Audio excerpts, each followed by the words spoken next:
All of you to the July 23rd, 2021 California Board of Accountancy meeting. My name is Nancy Corrigan. I'm the president of California Board of Accountancy, or CBA. Please be advised that the meeting is being conducted consistent with the provisions of Governor Gavin Newsom's Executive Order N-0821, signed on June 11th, 2021, which supersedes the previous Executive Order N-2020, dated March 17th, 2020. The only change from the previous order clarifies that the authority to conduct virtual meetings will expire on September 30th, 2021. At this time, I will turn the meeting over to Ms. Reed to take roll call and establish a quorum.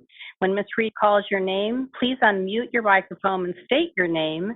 Please remember to mute your microphone once you have stated your name to avoid feedback noise. Ms. Reed? George Familet. Present. Mary Jiang. Present. Carrie Ann Farrell Hines. Present. Dan Jacobson. Here. Soshi Leon. Here. Luz Molina Lopez. Present. Dee Present. Owens. Present. Ariel Pay. Present. Deirdre Robinson. Present. Michael Savoy. Present. Mark Silverman. Present. Yen Tu. Present. Nancy Corrigan. Present. We have a quorum.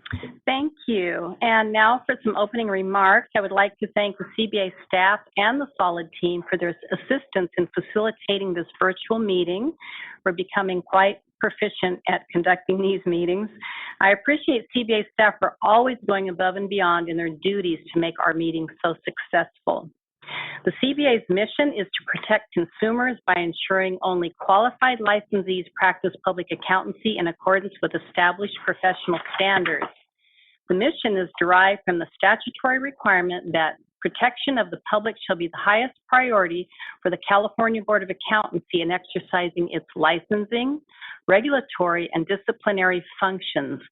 Whenever the protection of the public is inconsistent with other interests sought to be promoted, the protection of the public shall be paramount.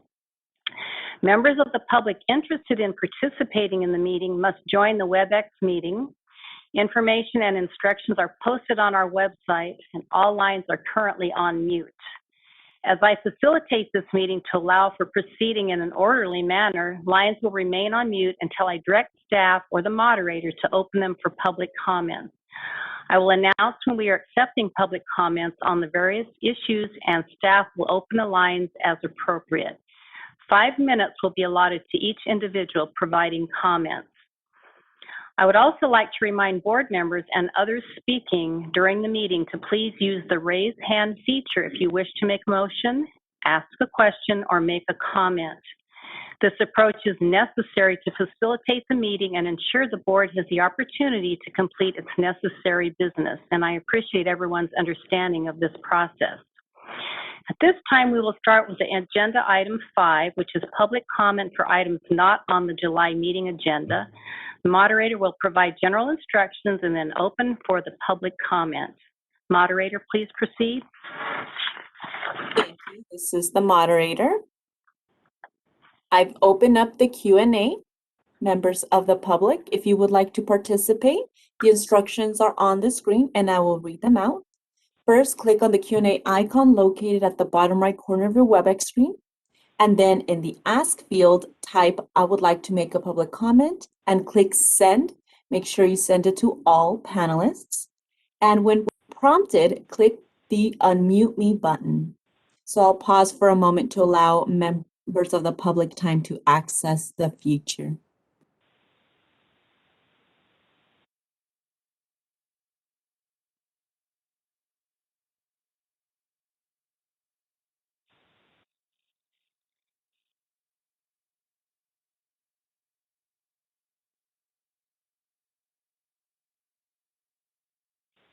Ms. Corrigan, no requests have been submitted. Would you like me to close the Q&A feature? Yes, please do. Thank you. Moving on to agenda item 6, report of the president, and 6A is a resolution for retired peer review oversight committee member Kevin W. Harper, CPA. And I want to thank Mr. Harper on behalf of the CBA for his service over the past 6 years and his contribution to the peer review oversight committee. If any member would like to make a motion to accept that resolution, please do so by raising your hand and wait for me to call on you, please. Ms. Robinson? So moved, Madam President. Thank you. Mr. Pei? I second. Thank you. Is there any further discussion from the board members on this agenda item? Seeing that there is none, moderator, please open for any public comments. This is the moderator. I've opened the Q&A. The instructions are on the screen. Simply click that Q&A icon, type "I would like to make a comment," and send it to all panelists.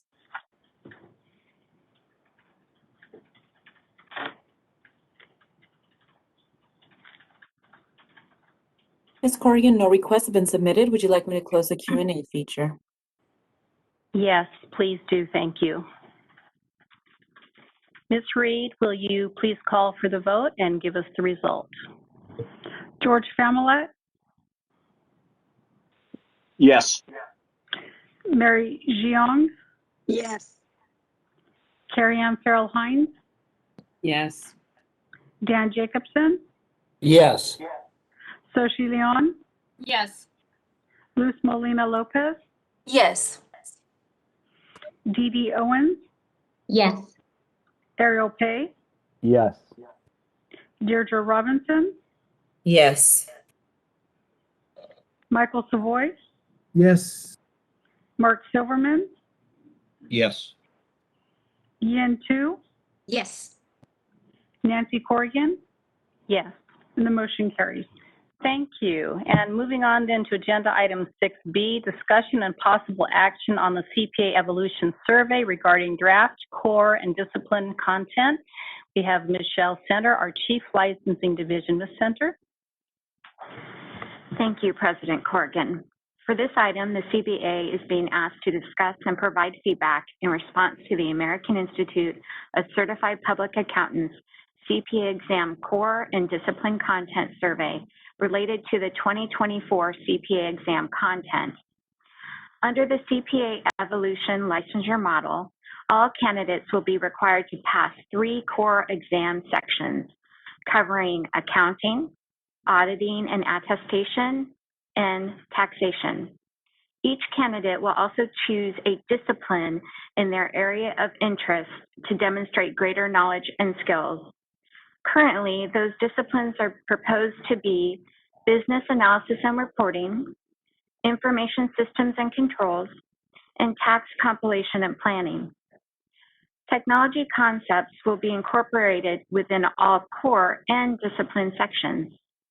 Regardless of a candidate's chosen discipline, the CPA evolution model leads to CPA licensure with rights, privileges, and responsibilities consistent with the present CPA license.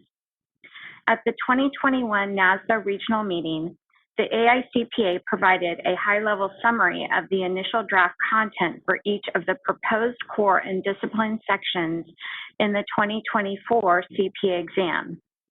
This is also provided in the survey background document that is hyperlinked from the item. The survey, which is included as an attachment to this item, was distributed to all state boards of accountancy, state societies, accounting firms, businesses and industry, and academia, and provides an opportunity to flag concerns with the initial draft prior to releasing the full exposure draft in July of 2022.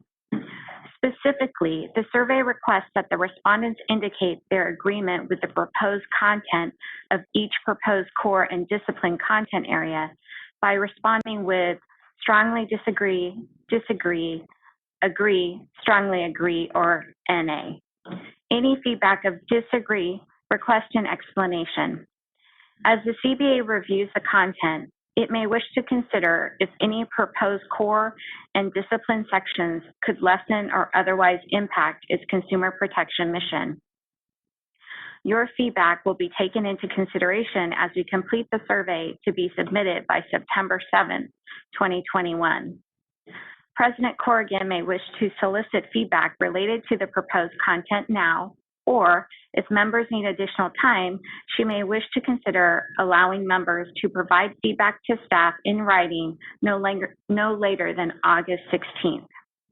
Please take note that the decision that the board takes today is in regard to the survey, as it is limited to the board's feedback.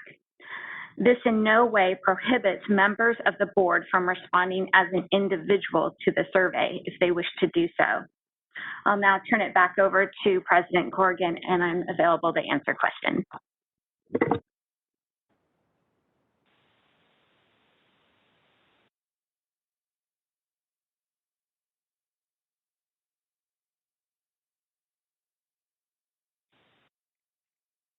This one is. Thank you, Ms. Center. Members, are there any questions or comments for Ms. Center, her report, the materials at hand? Any ideas on comments that we might include in a response to this item?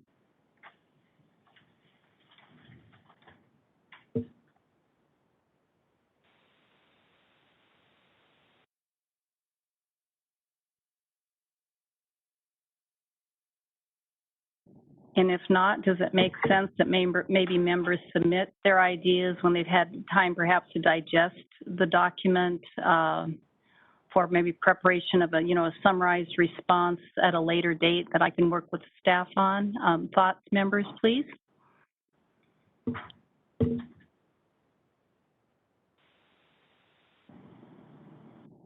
Ms. Owens?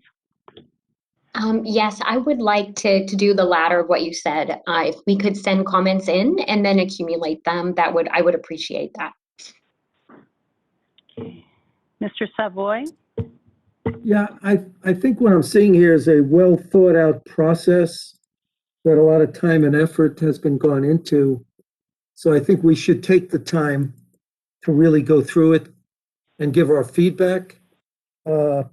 This has a monumental impact on the future of the CPA pathways. So I think we should take the time and do this right. Very good. I mean, I agree that I would like more time to digest it and come up with some ideas and comments. Mr. Savoy, are you willing to make a motion to that effect?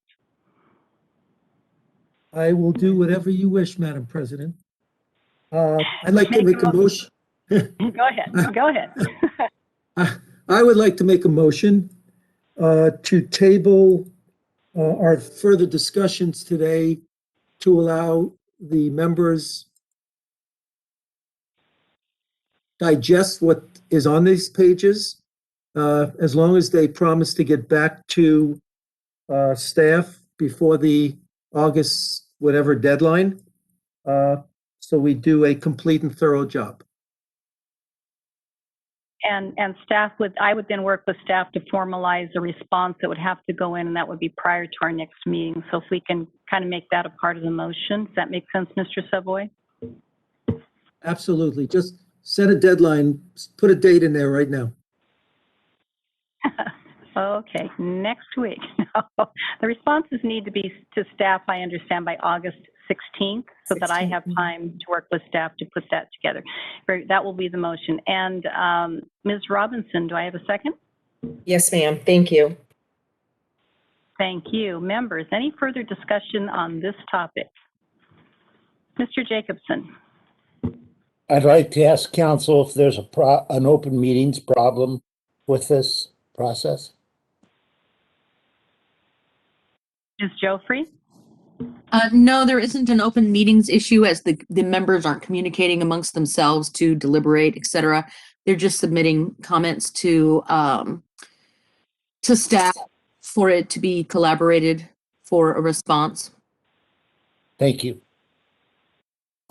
And just to clarify, those comments and questions, would they be directed to you, Ms. Bowers? Direct those, please, to Ms. Bowers. Any further discussion before we ask for any public comments? Mr. Savoy, anything further? No, that works for me.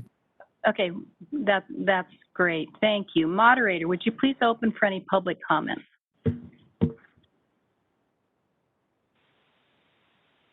This is the moderator. I've opened the Q&A. Members of the public, the instructions are on the screen. Click on that Q&A icon, type I would like to make a comment, send it to all panelists.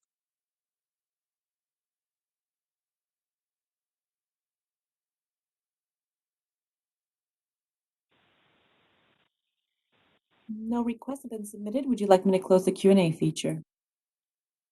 Yes, please. Thank you. Ms. Reed, would you call for the vote and please provide the result? George Familet, Yes. Mary Jiang, Yes. Carrie Ann Farrell Hines, Yes.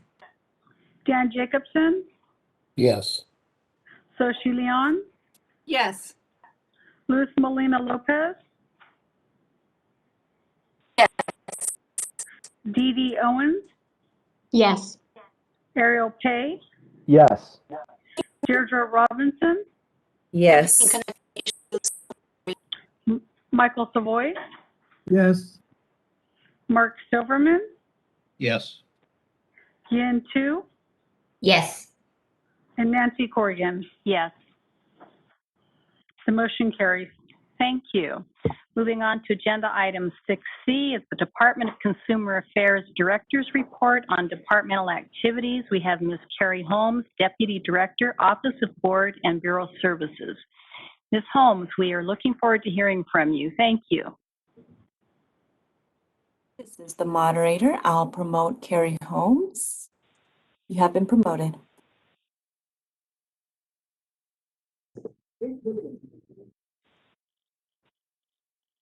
Good afternoon, Board President Corrigan, board members, Executive Officer Bowers, and CBA staff. I am Carrie Holmes, Deputy Director of Board and Bureau Relations at the Department of Consumer Affairs. Thank you for allowing me the opportunity to provide a department update to the board. COVID-19 has continued to affect our work for more than a year. California reached a major milestone June 15th, and our economy is officially back open. Thank you to Executive Officer Bowers and board staff who have been working so hard to maintain excellent customer service throughout these challenging times. Board staff, like all state employees, made a sacrifice to assist California when they continued to serve throughout the pandemic under a 10% pay cut. Some also foregoing cost of living increases or expected raises. As the economy comes roaring back, we're happy to see that these cuts have been reversed.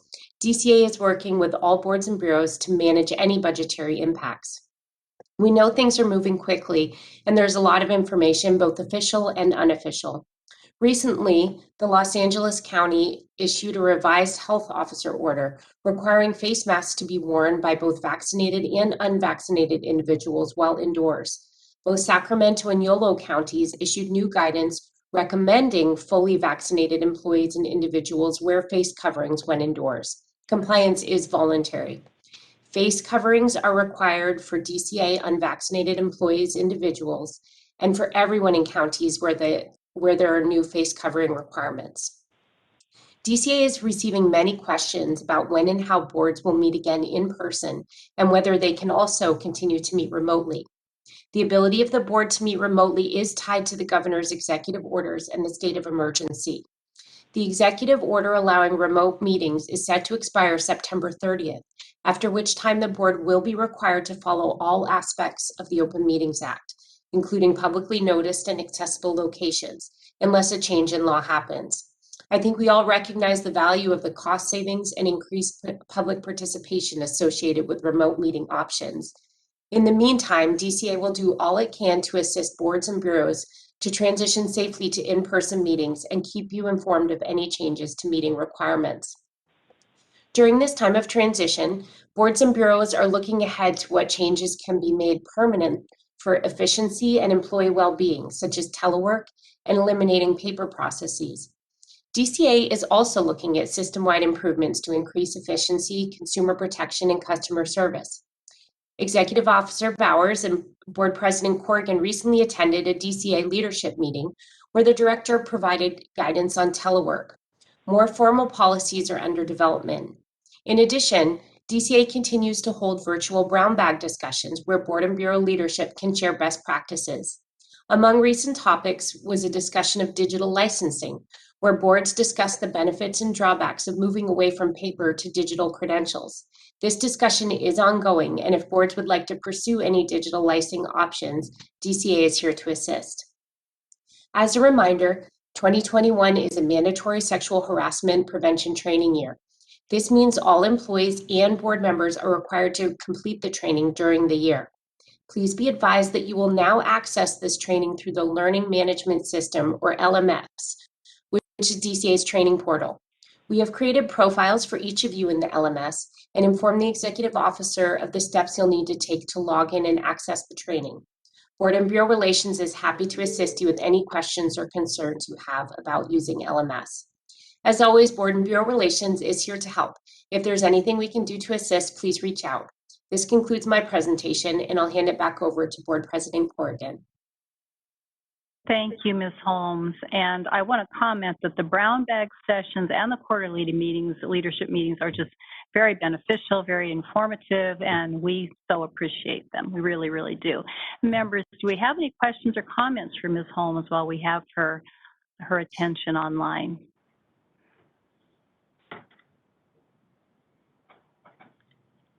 Seeing that there are none, moderator, would you please open for any public comments or, oh, Mr. Savoy. I'm sorry, I was a little late. Regarding the sexual harassment training, I have a memo that says it must be completed by July 31st. Can that be extended? Yes, it needs to be completed within this calendar year. So I believe that we aim for the middle of the year because of compliance checks that happen, but you can complete it throughout the calendar year. Thank you. Sure. Anything else for any other members? Mr. Silverman. Yes, Ms. Holmes, two comments. I'm sure, we all know the benefits of the ability to reach a wider audience with the virtual meetings.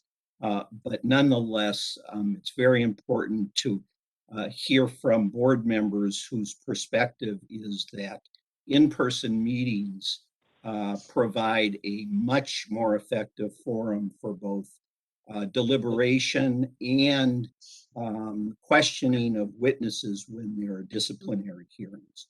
So I hope that isn't lost in the advantages and money saving by the virtual meetings, and that there'll be the ability to combine both.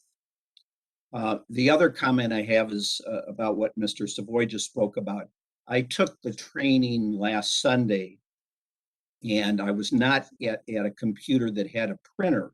And when I went back to try to print my certificate of completion, there was no ability to do that. So I would ask you to ask your tech people to look at that and see how one can save their results, because I don't wish to go through another 2-hour program that I just went through. Thank you. Thank you, Board Member Silverman, and I will respond to both of your points. Your point is very well taken about the benefits of in-person meetings, and I think most boards and committees feel the same way. There are benefits to remote meetings in terms of convenience and participation, and of course cost savings, but nothing really can replace that in-person connection between the members and between the members and the public. And as you said, there's a lot that gets missed. So DCA really does support both options.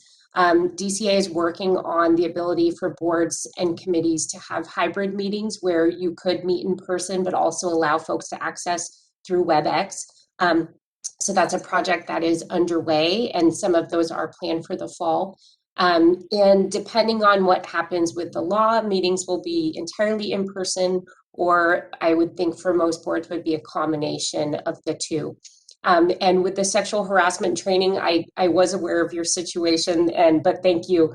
I think what may have happened is during the transition to the old way of accessing the training to the LMS, you may have ended up on the old link, which is not your fault. It's just there's still links out there.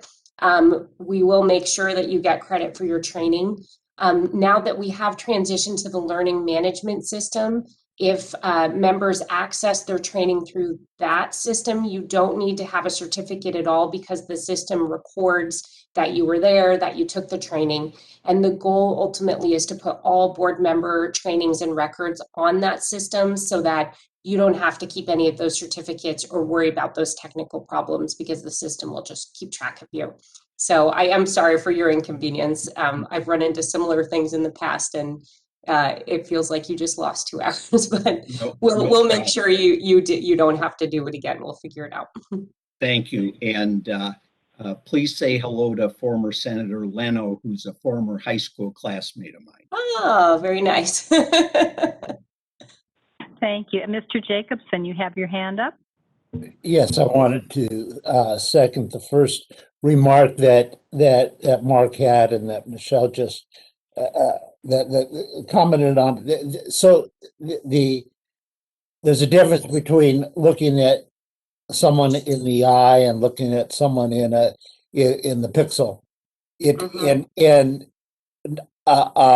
the eye is much better. Also, things like breaks that are taken together, coffee breaks, so that members get to know one another. And as we get closer and closer to shaking hands, I'm at fist bump now. I think that personal meetings are preferable. Thank you. Thank you so much, Member Jacobson. And I really look forward to meeting you all in person as well. I haven't been able to attend any in-person meetings yet. Thank you. Anything else for Ms. Holmes from the members? Seeing that there are no other hands raised, moderator, would you please open for any public questions or comments for Ms. Holmes? This is the moderator. The Q&A is now open. The instructions are on the screen. Members of the public, if you would like to participate, click on the Q&A icon, type "I would like to make a public comment" and send it to all panelists.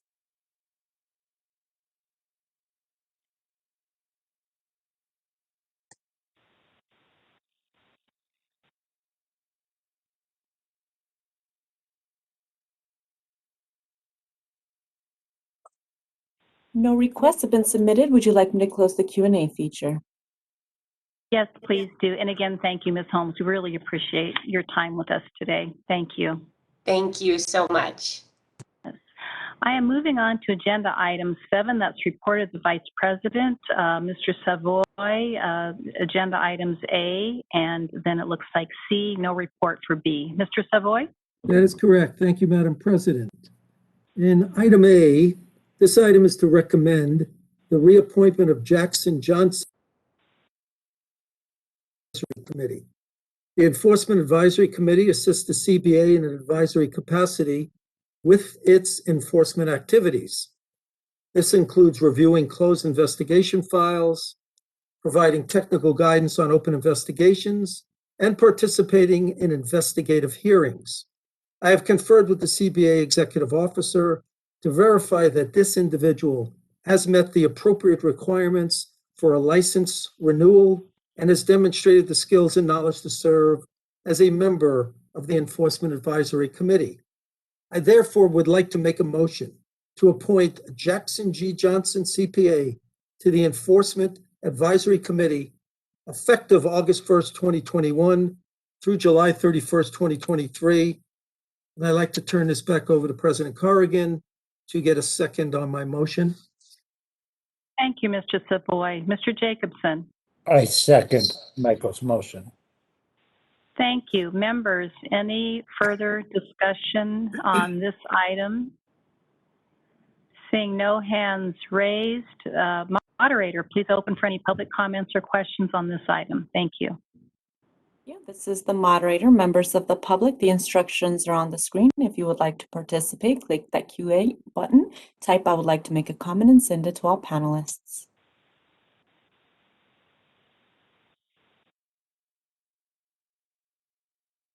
No requests have been submitted. Would you like me to close the Q&A feature? Yes, please do. Thank you.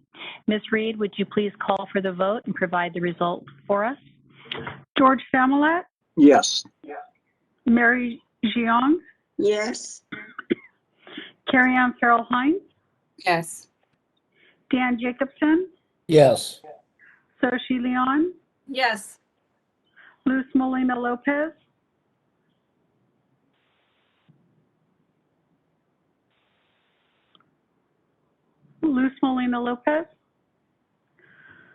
Dee Dee Owens, Yes. Ariel Pay, Yes. Deirdre Robinson, Yes. Michael Savoy, Yes.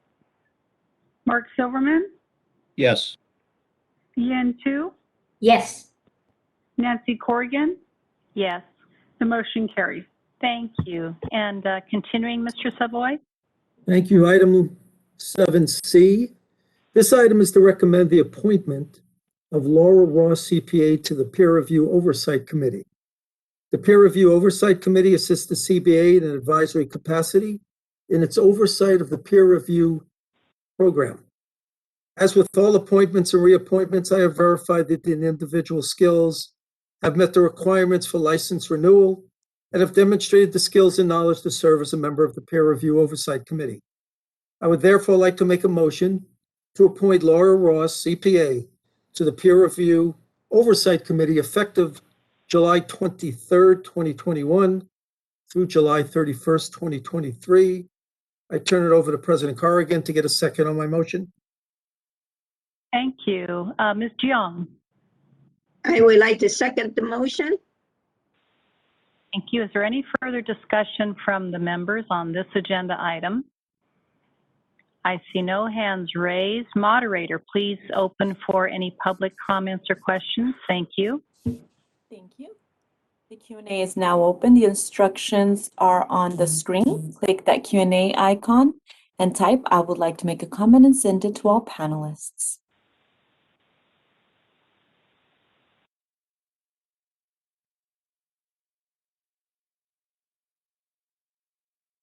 No requests have been submitted. Would you like me to close the Q&A feature? Yes, please do. And Ms. Reed, would you call for the vote and provide the result? George Familet, Yes. Mary Jiang, Yes. Carrie Ann Farrell Hines, Yes. Dan Jacobson, Yes. Soshi Leon, Yes. Luz Molina Lopez, Dee Dee Owens, Yes. Ariel Pay, Yes. Deirdre Robinson, Yes. Michael Savoy, Yes. Mark Silverman, Yes. Yin Tu, Yes. Nancy Corrigan. Yes. The motion carries. Thank you. I'm now moving on to agenda item 8. That's the report of the Secretary Treasurer, Mark Silverman. Mr. Silverman, please proceed. Thank you, President Corrigan. I'm pleased to provide the fiscal month 10 financial report for fiscal year 2020 to 2021. The CBA Budget Authority for fiscal year 2020 to 2021 was $16,323,000. The CBA's budget for fiscal year 2021 to 22, which began this July 1st, was approved in the amount of $17,611,000. As displayed on page 2, actual expenditures and encumbrances as of April 30th, 2021 were over 12.1 million and represent about 74% of the board's budget. Based on these figures, the CBA is projected to end fiscal year 2020 to 2021 with a budget surplus of approximately 10%. On page 5, our revenue reflects an increase of more than 29.6% over the same period in the previous year due to the license renewal and initial licensing fee increases that became effective January 1st, 2020. Projected revenue through the end of fiscal year 2020-2021 is approximately $17 million. The fund condition shown on page 6 projects that the CBA will end the fiscal year 2020 to 2021 with 7.9 months in reserve. This concludes my presentation. I'm happy to answer or have staff available to answer any questions members may have. Thank you. Thank you, Mr. Silverman. Members, are there any questions or comments regarding this report? Ms. Young, I believe your hand may be raised from the last section, last agenda item. Thank you. It appears there are no questions or comments from members. Moderator, please open for any public comments or questions on this agenda item. Thank you. This is the moderator. The Q&A is now open. Members of the public, the instructions are on the screen if you would like to participate. Click on that Q&A icon, type "I would like to make a comment" and send it to all panelists.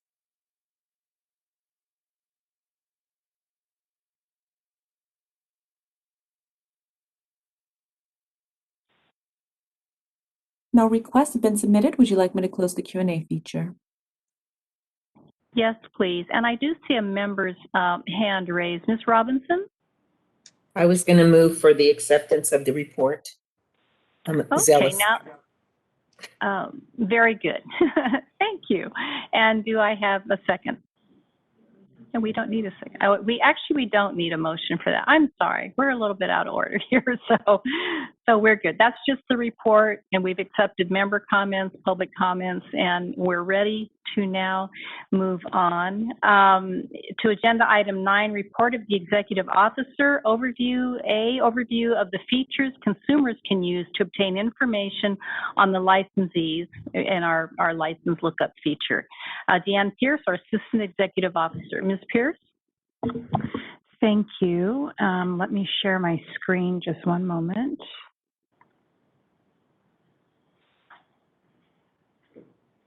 Okay.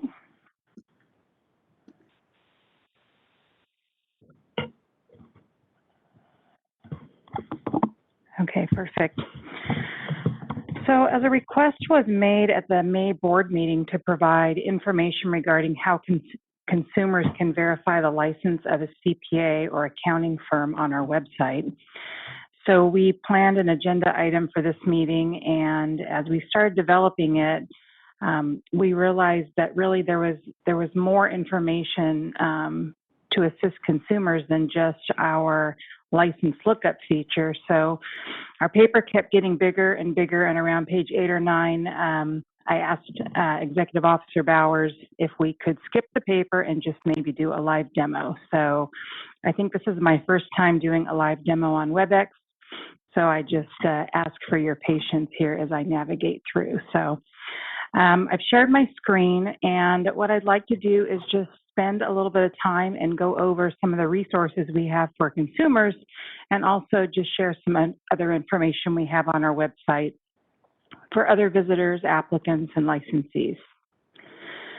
So first, you guys have probably all been to our website. This is a standardized website template, and I'm referring to kind of the overall framework, the heading, these tabs that you see along the top here. We have information along the side, the right side of our website. All of this template of this website was created by the Department of Technology, and part of the goal is to create some uniformity in how information is displayed from state agency to state agency. There's usually 2 or 3 templates, but it still does provide a level of uniformity. And towards the end of my presentation today, I'm going to give a sneak peek at what we're working on for an updated template for our website. So this is our homepage that I'm at right now. One of the things that is really nice about this website is you'll see over on the right-hand side, we have some other links on here, California government, and then we have a part, other resources. And this is where we have an opportunity to really partner with other agencies, the governor's office, to really get messaging out. We have the Wear a Mask, we have military resources, we have a Save Our Water. If we have Flex Alerts, we can put this information over here. And so it's just another way to get messaging out to the individuals who visit our website. One of the new features we have just added on our website is kind of right here at the top, apply online for a CPA license. So this was just implemented in late April, early May. So applicants can now come on here and actually, there's some instructions here. We have a video, which is a new tool for us that they can actually apply and pay their fee for their CPA license. So that's been getting a lot of traffic. One of the other things that we have on our homepage that we implemented during kind of the heart of COVID was our application processing timeframes, which is also right here in the center of our homepage. This was a huge resource because it really provided information to both exam and licensure applicants, kind of to get an idea on where we were with applications. And this continues to be just a really popular tool. And, you know, our processing timeframes are just awesome, thanks to CBA staff and licensing division staff. So that's always good information to get out there. Some of the other things that we have on here under our quick hits, we have our, of course, our CBA and committee meetings. So people can come here in our webcast and watch this meeting right now. All of our web materials, or I'm sorry, our meeting materials are posted on the website. This is a new link that we've just recently added, opportunities to serve on the CBA or a CBA committee. Again, trying to get that word out there for the different vacancies that we have available. And then the last thing I'll mention before I kind of dive in a little bit more on the consumer information is you'll notice that at the top here we have several different tabs focused initially consumers, applicants, licensees, and then just some other key things. Military refugee information. This is a new tab that was created this year. And then our communications information, and then about the CBA.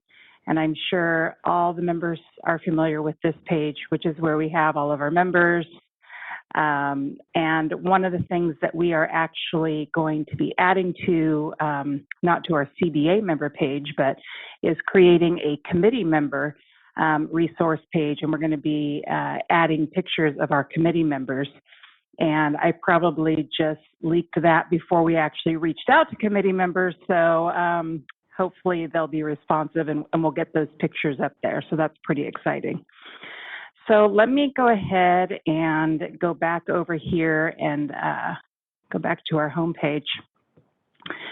So one of the big things is, you know, we want to get our message out to consumers that we're, you know, a consumer protection agency. And there's lots of different things that we can provide to consumers so that they can get the information they need to make a good decision on who they select to provide their services that they need. So one of the main things that we have is our license lookup feature. And there's a couple different ways to access this license lookup feature. You'll see if you hover over the consumer tab, it's the first link that comes up. And then also we have this big icon here, license search. That is also another way to get to our license search option. And you'll probably notice on this license search that not everybody in the picture looks like a CPA. We have, you know, maybe a physician, maybe a contractor, maybe something veterinary medicine, because there's an animal in there. And the reason for that is our search, the license lookup feature, is really a centralized database of licensee information for almost all the different boards and bureaus within the Department of Consumer Affairs. And we're just one piece of that. So this logo is a pretty standardized logo for all the different boards and bureaus that use this same database. So just wanted to provide a little bit of a background on that. So if you want to, or a consumer wants to do a license search, they can click on this button. One of the first options we have here is, you know, what to know about your search to try to help them as they're navigating their way. So we basically provide information that they're going to find when they start doing a search. They're going to have, you know, find their name, the type of license, what the status of the license is, the experience completed, which I'll talk about more in just a little bit, the expiration date, making sure it's valid, and then, you know, the disciplinary actions, if there's anything going on with the license that the consumer should know about. Let me see here. So I am going to do a live, totally live license search, just to kind of give you an idea of what it looks like. So this is the search page for us, and you'll see it says DCA license search because under boards and bureaus here, ours it's a default, so ours comes up with Board of Accountancy, but you can really search on so many different professions here, and I think that's pretty exciting because with the different boards I've been through, you know, worked at, including the Board of Accountancy, it's pretty awesome when you're at like an event and you start talking about the board of, you know, the board of whatever you're working at, and that there's professional licensure, and you're explaining, you know, you can go onto a website and verify a license. And, you know, usually I have to kind of reel them in, like, you know, you can verify your doctor's license, you know, something that relates to them, and then kind of narrow it down. So it really, this having this search feature is really, it's helpful for, you know, our consumers, but it's helpful for consumers in other parts of their lives. So, so anyway, this is a pretty easy search. You get to this search page and you select the board that you're looking for. You have a couple different ways to search. If you have their license number by chance, you could certainly put that in there. But usually what we're doing is we're searching by last name. We get a name from somebody, and that's the first thing that we want to search for. So let me put in a random name here and see what comes up. And the random name I chose was board member Michael Savoy, who approved this search before I just put his name in. But you'll see what comes up here is kind of if there was more than one Michael Savoy, they would all be listed here, and you could kind of filter through maybe by location, which one you were looking for. But this at a glance gives you their license number, what the license type is, tells you the license status is clear, what the expiration date is, and then the city, state, zip. You can also click on this button over to the side here, which says more detail. And hopefully you can see this. It's pretty small on my end. And it just provides you a little bit, the same information, just in a little bit of a different format. So again, name, the license number. It does provide an address, whatever address of record that they have provided with the board. Here you can find out the issue date of the license and the expiration date, and then this current date and time is just letting you know this information is accurate as of this time frame. One of the things that we also, this has been discussed by the board many times, is to include the type of experience that the individual has. And as we've heard, you know, different discussions, licensees can get licensed with general accounting experience, or they can get licensed with a test experience. So this right here gives you information on the experience completed. And this says A, which is a test. So if you click on it, I'm going to bring it up here, it gives you information about what that means, you know, what the experience requirement is, that this has to be completed before receiving, you know, that particular authority on their license. So that's one of the things that we try to highlight a lot in the various different resources that we have, so that consumers are selecting somebody who meets their needs. So that is that. I'm going to do just a couple more searches here so that you can get some different views of information. And let me go back here.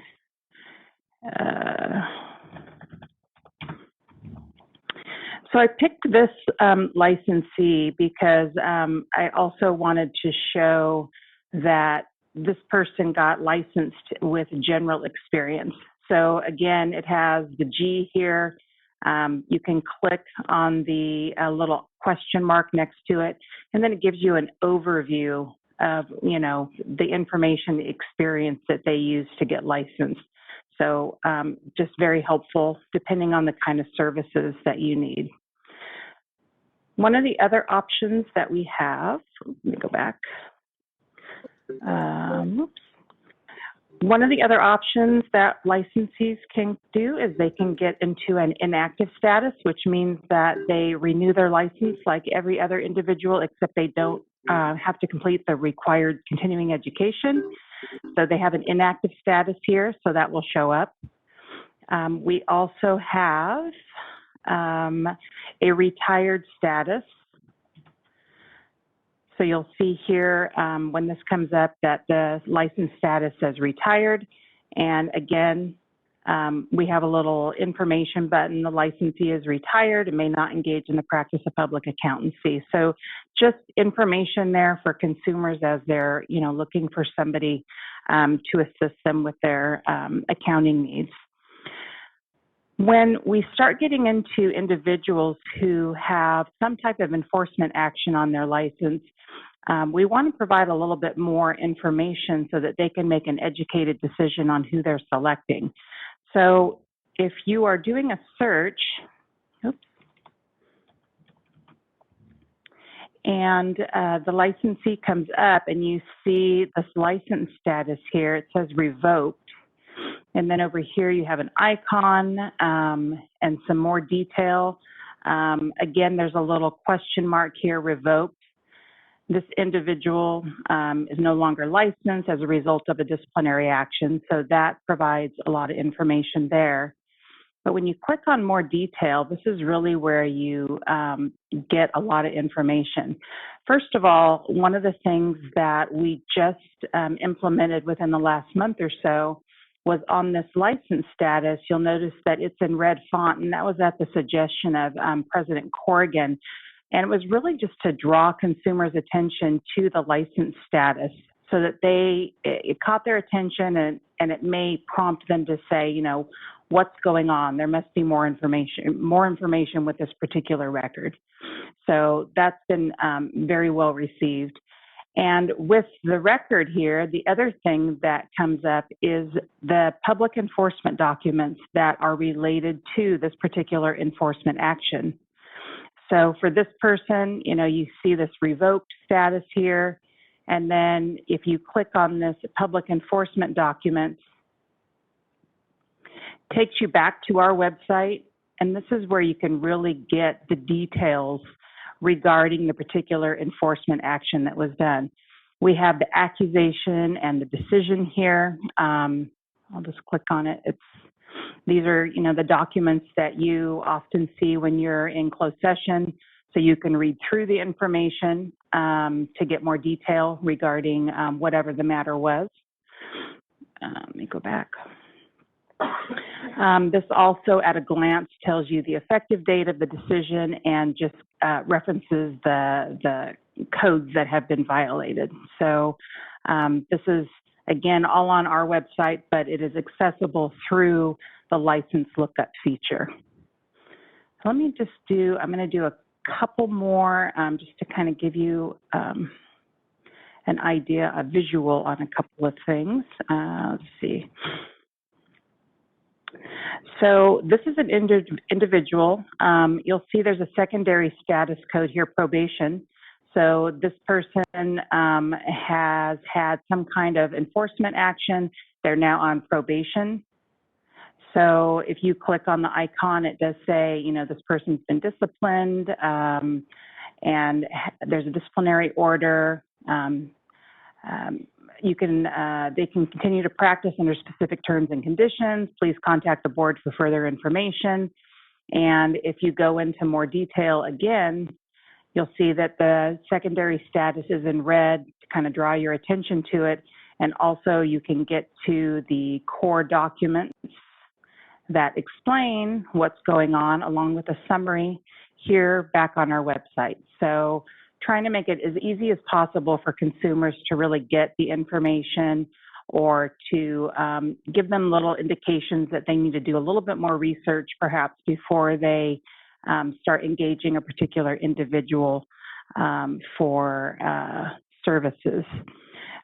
We also have licensees who have restricted practice, and I'll do just one more sample and then I will move on. Sorry, let me go back over here. Apologies. So again, this is back on the DCA search page. Pull one up here. So this is somebody who has had enforcement action, and they continue to have a restrictions on their license, even though that the enforcement part may be completed. So you'll see here again, if you click the question mark at their permanent license restrictions as part of a disciplinary order, please contact the board for further information. And again, you can click on this more detail, and it will provide the core documents, and you can really read through it and find out, you know, what was the issue with the enforcement, you know, what those particular restrictions are, and get a lot more information. So let me go back. Let me close some of these out. So going back to our homepage here, there's some other good resources for consumers. On our homepage here, I'm just going to downsize. One of the options we have over here on the right-hand side under Quick Hits is called Public Enforcement Documents. So if you click on this option, you have the ability to do a search to pull up specific enforcement documents for individuals. So if you have the name of the individual, you can type it in here.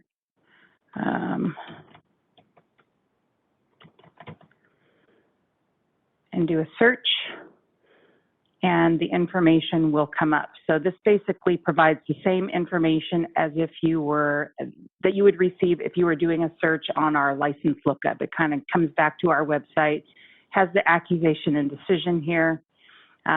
So it just, again, you can search by name, by license number. You can also not put in any search criteria, and you can get a very long list of individuals that have enforcement action against their license. One of the things I do want to mention here is, you'll notice the term, you know, this is public enforcement documents, which really it covers not those that don't have discipline, but also individuals who may have a citation against their license. So I'm going to show you what that looks like. The information on citations would only be retrievable from our website. It's not one that you would get as a link through license lookup. But you'll see here, this individual had a citation. Again, we're providing the core document that a consumer can click on, and they can read through what the citation order is. So it provides, these are actually a copy of the citation that was issued to the individual, so they can get more information. Contains our citation number, what the fine was. So just, again, another resource for consumers. And one last thing on this page, you'll notice here at the bottom, it says accusations filed and cases pending. So what I've just showed you is information that is already final. The discipline's already occurred, the citation has already been issued, but we also have an option here to find out the individuals who have an accusation filed against them, and it just hasn't concluded yet. Could be that there's a hearing scheduled with the Office of Administrative Hearings. Could be that it's coming up for board discussion. So these are all in the cases pending section. And so you can go through any of these links here and you can click on them and it will bring up the accusation. And we are required, one of our statutory provisions requires us to post this information on our website. So again, just lots of different ways that consumers can get information regarding licensees and enforcement action. So let me just, a couple more things. Again, if you hover over the consumer button, there's just lots of other resources that you can access. Here you'll see there is, the first link under here is our consumer assistance booklet that we had a discussion on. I think it was maybe a year ago. We had did some updates on that. So it's an excellent resource. Here is the how to select a CPA information. Again, just great information for consumers regarding, you know, steps to take if you're kind of like at the beginning and you don't know what to do. Just great information regarding, you know, how to get the names of individuals, you know, how to verify their license. So just very valuable. We also have CPA Verify, and this is a national database of all licensees. And this allows you to do a search. You can put in a name and do a search and pull up somebody who may be licensed, you know, in New York or Texas or whoever. This was a huge effort on NASBA's part, and Executive Officer Bowers was a key member of the committee that worked on pulling that database together, and it has been a huge resource and was actually real key as we moved into mobility. So it's also been a great tool. Last couple of things I want to mention, and then I'm happy to answer any questions members may have, is one of the other priorities from 2020 that we really wanted to focus on was unlicensed activity. So we have had, we have a link under here under our quick hits called Report Unlicensed Activity. So we have information here, you know, what unlicensed activity could include, and then we offer the opportunity to either submit a complaint online or print out a form and report anything that, you know, you believe may be unlicensed so that our enforcement program can investigate that. And then we also have our complaint about a licensee. So if it's somebody who is licensed and you want to file a complaint against them, we have information here. You'll notice this is kind of an interesting thing here. It says, what city is the capital of California? That you have to select on before you get to the actual complaint form. And this is a required step that the CIO and the State Department of Technology required us to put in there. So that's the only explanation I can provide at this moment. But you can still get to this complaint form very easily. And so individuals can fill this out and submit a complaint online, and then our enforcement staff take it from there.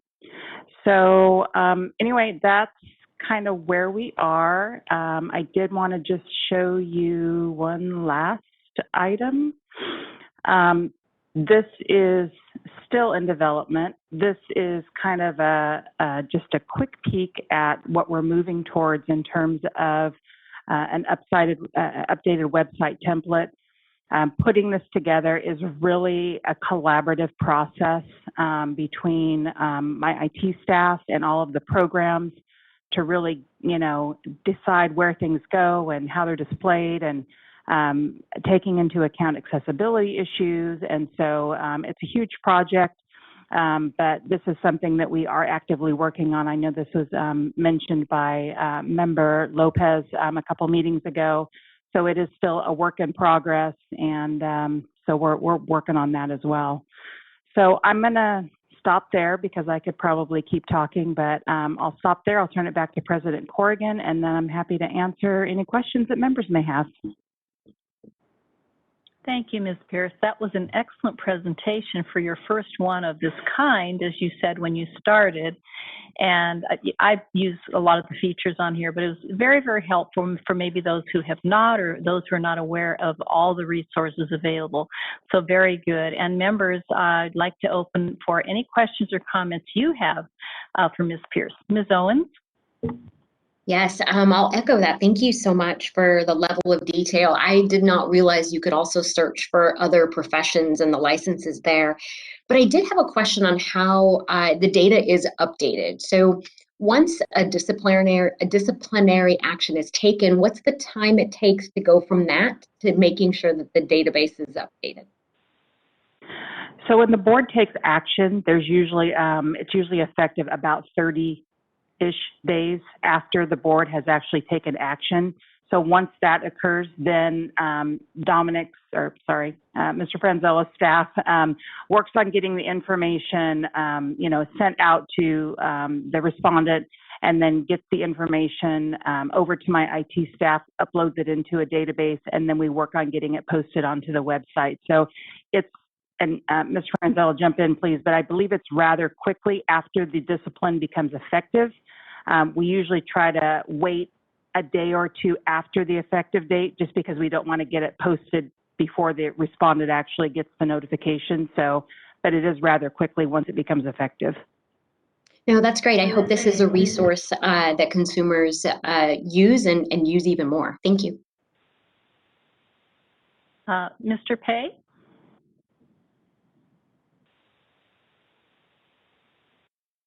I apologize. My mistake. Thank you. That's okay. Ms. Robinson? I actually wanted just to commend staff, Madam President, Madam Executive Director, and Madam Assistant Executive Director on a wonderful presentation today.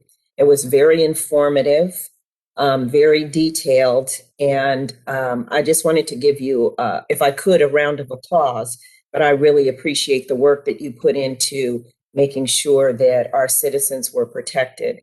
And I see that the thought process and innovative effort and technology during a most unusual time as we talk about COVID. I'm so tired of saying because of COVID, but I wanted to let you know that I really appreciate that. And so will the consumers. And I personally will be able to proudly display, as I always have, our website. So I thank you for your effort. Thank you. Looks like that is everything from members. Moderator, would you please open for any public comments?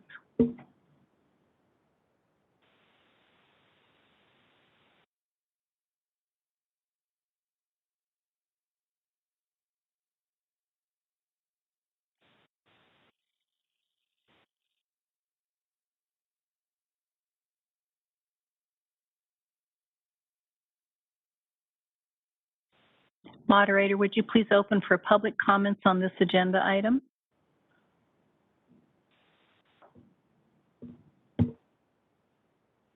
This is the moderator. Are you able to hear me? Hello? Yes. Okay, thank you. I apologize for that. I have to keep switching back and forth between microphones. I'm not sure why. And I apologize, did not switch back the presenter roles. So I will move to the public comment slide. Give me just a moment and give that to the co-moderator here in just a moment. Okay, co-moderator, you have there you go. Thank you, members of the public. If you would like to participate, click on the Q&A icon located at the bottom right corner of your WebEx screen and type, "I would like to make a comment," and send it to all panelists.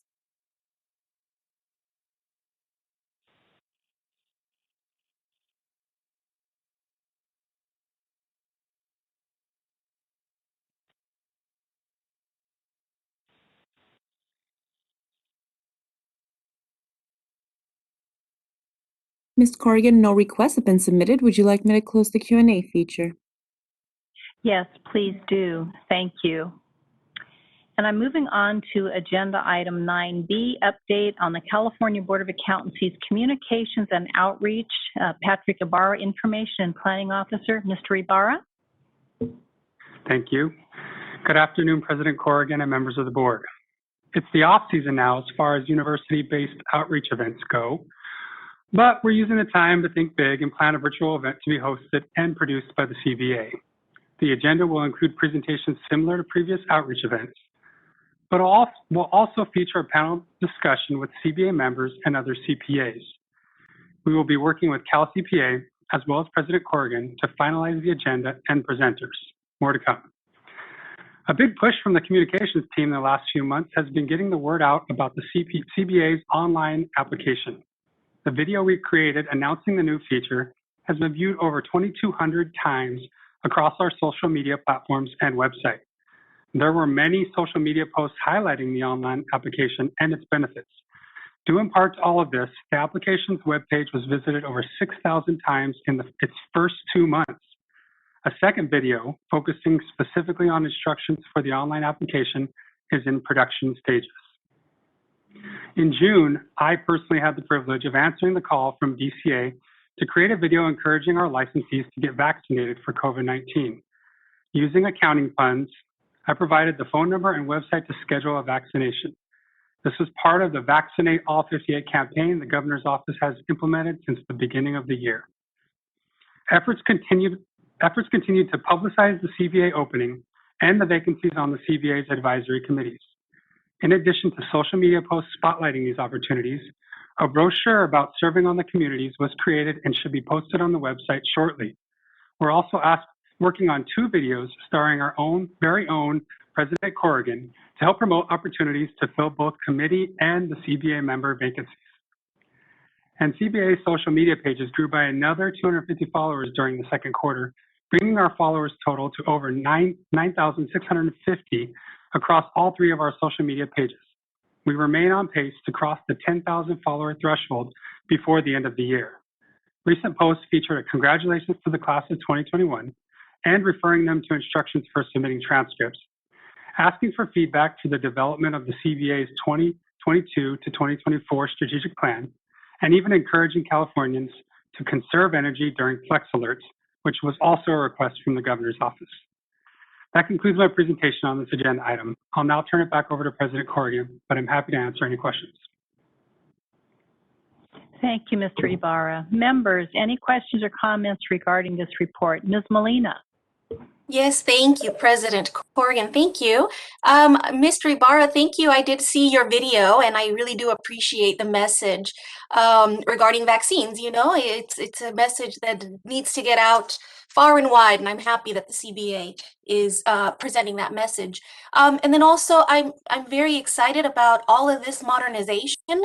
It's bringing us to modern times. The website sneak peek that we got it's wonderful. I think it's gonna work very, very well, and I do appreciate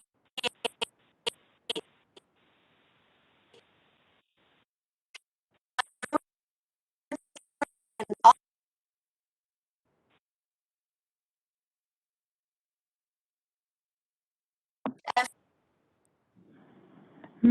Ms. Lopez, I'm sorry, there was, you broke up a little bit on your remarks there. So I don't know if maybe you Thank you. can. Can you hear me now? Yes. I'm having connection issues and I don't know why. I'm trying to fix that. But I was just expressing my gratitude and I've completed my comment. Thank you. Thank you. Anything else from any other members? Ms. Owens. I just wanted to echo the appreciation and also volunteer. If you do need any assistance, I'd be happy to participate in presentations or panel discussions if it's allowable for me to do that. So please feel free to reach out. Thank you. That's noted and appreciated. Anything else from any other members on this item? Seeing no hands being raised, moderator, would you please open for any public questions or comments on this agenda item? Thank you. This is the moderator. Members of the public, the Q&A is now open. The instructions are on the screen. click on that Q&A icon at the bottom right corner of your WebEx screen and type, "I would like to make a comment," and send it to all panelists. I'm going to pause for a moment to allow members of the public time to access the feature.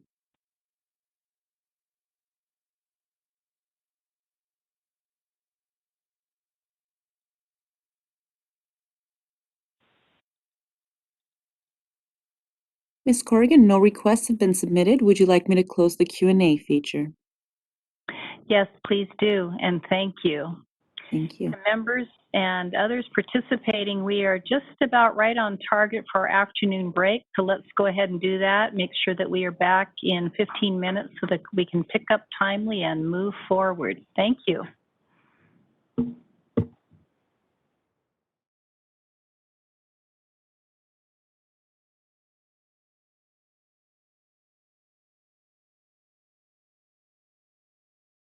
Our advisory committees, and we have our Enforcement Advisory Committee, Mr. Doug Aguilera, CPA and Chair. Mr. Aguilera, welcome. We look forward to hearing from you on this agenda item. Thank you.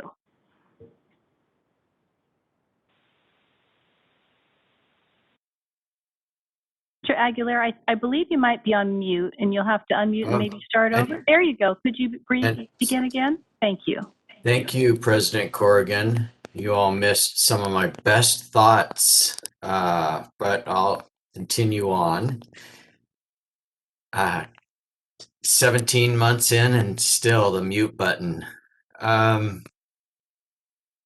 Enforcement Advisory Committee held its meeting on July 8th, 2021 via the online platform WebEx. Since my last report at the May CBA meeting, the EAC has conducted 3 investigative hearings. I would like to thank CBA member Ms. Robinson for attending the EAC meeting and providing an update on CBA activities. Ms. Robinson's presence and participation is always appreciated by the committee. Our next meeting will be held on October 7th, 2021. And now moving on to CBA item 10A2. And for this agenda item, the CBA is being asked to adopt or modify the 2022 EAC proposed meeting dates. The proposed 2022 EAC meeting dates are, and they're all in 2022, February 3rd, May 12th, July 7th, October 6th, and December 1st. At this time, I would like to turn the discussion on this item back over to President Corrigan, and I would be happy to answer any questions members have. Thank you, Mr. Aguilera. And members, do we have any questions before we take motions or anything? Any questions regarding the Enforcement Advisory Committee, the work it's doing, or Mr. Aguilera's report today? I'm not seeing any hands. Then do I have a motion regarding the meeting dates for 2022?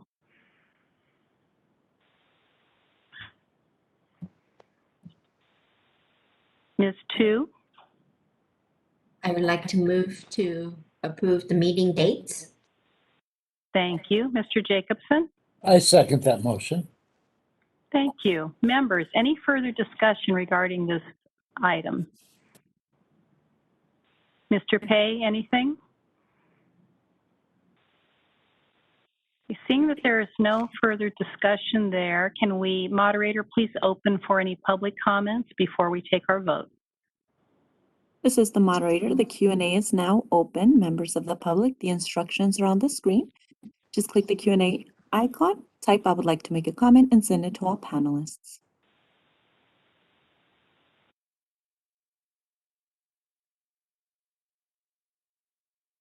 No requests have been submitted. Would you like me to close the Q&A feature? Yes, please do. Thank you. And Ms. Reed, will you call for the vote and please provide the result? George Samalet, Yes. Mary Jiang, Yes. Carrie Ann Farrell-Hines, Yes. Dan Jacobson, Yes. Soshi Leon, Yes. Luz Molina Lopez, Yes. Dee Dee Owens, Yes. Ariel Pei, Yes. Deirdre Robinson, Yes. Michael Savoy, Yes. Mark Silverman, Yes. Yin Tu, Yes. Nancy Corrigan. Yes. The motion passes. Thank you. And we have no reports from our qualification or peer-reviewed oversight committee. So I will move on to agenda item 11. I want to thank you again for your dedication, Mr. Aguilera, on the Enforcement Advisory Committee. Thank you again. Thank you. Having these dates scheduled out so far in advance is just fantastic, very helpful, and it's something that this board and the committees do really well. I appreciate it. Thank you. It allows you to plan your life and your work and everything, doesn't it? Yeah. Thank you again. We really appreciate it. Agenda item 11, report of the Enforcement Chief, Dominic Franzella, Chief Enforcement Division. Mr. Franzella? Thank you, President Corrigan. Good afternoon, members. So item 11A, Enforcement Activity Report as of May 31st, 2021. Obviously, the report covers 11 months of fiscal year 2021. So beginning with the complaints received on pages 1 and 2, the CBA has received just over 2,500 complaints, which is a 15% increase compared to the same period of the prior fiscal year. Members will also note that the number of external complaints has slightly outpaced the internal complaints, which is something of not experienced for some years, where the external complaints are at a higher volume than the internal complaints. We have seen a large number of unlicensed activity complaints over the past few months. That has likely led to this change in the balance of internal versus external, and members will also notice this when reviewing the unlicensed activity or the unlicensed complaint section of the EAR later on.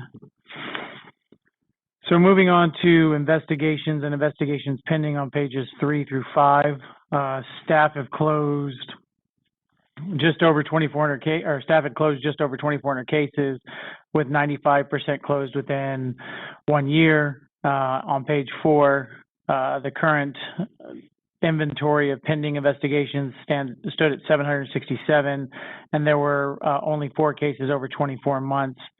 And staff are continuing to make progress with these cases and are currently working on 2 investigative reports of the 4 cases. And we conducted 2 off-cycle IH hearings in June and 1 in conjunction with the July EAC meeting. Moving on to discipline-related information, which can be found on pages 6 through 9 of the report. Looking first at the AG referrals, the CBA has referred 49 matters to the AG and filed 44 pleadings, with the majority of those pleadings being accusations. The CBA has taken 42 matters, or the CBA has 42 matters pending at the AG's office, and the CBA also took 42 disciplinary orders, with the vast majority of those orders being stipulated settlements. As for citations, which is on pages 10 to 11, the CBA issued 350 citations.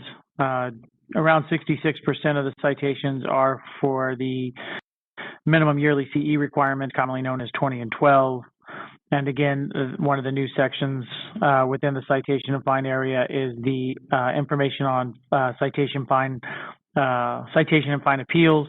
The CBA has received 65 of these types of appeals, and in several instances, the citation has been withdrawn due to the licensee providing mitigation not previously provided to the board, or is often the case, the licensee complies with the matter that led to the issuance of the citation, for example, providing previously requested documents. Touching on the unlicensed complaint, on page 12, the CBA has received 424 complaints regarding unlicensed activity when compared to the prior year of just over 140 or so complaints. So this is a significant increase. We have obtained compliance in 340 of those matters, and they have been closed.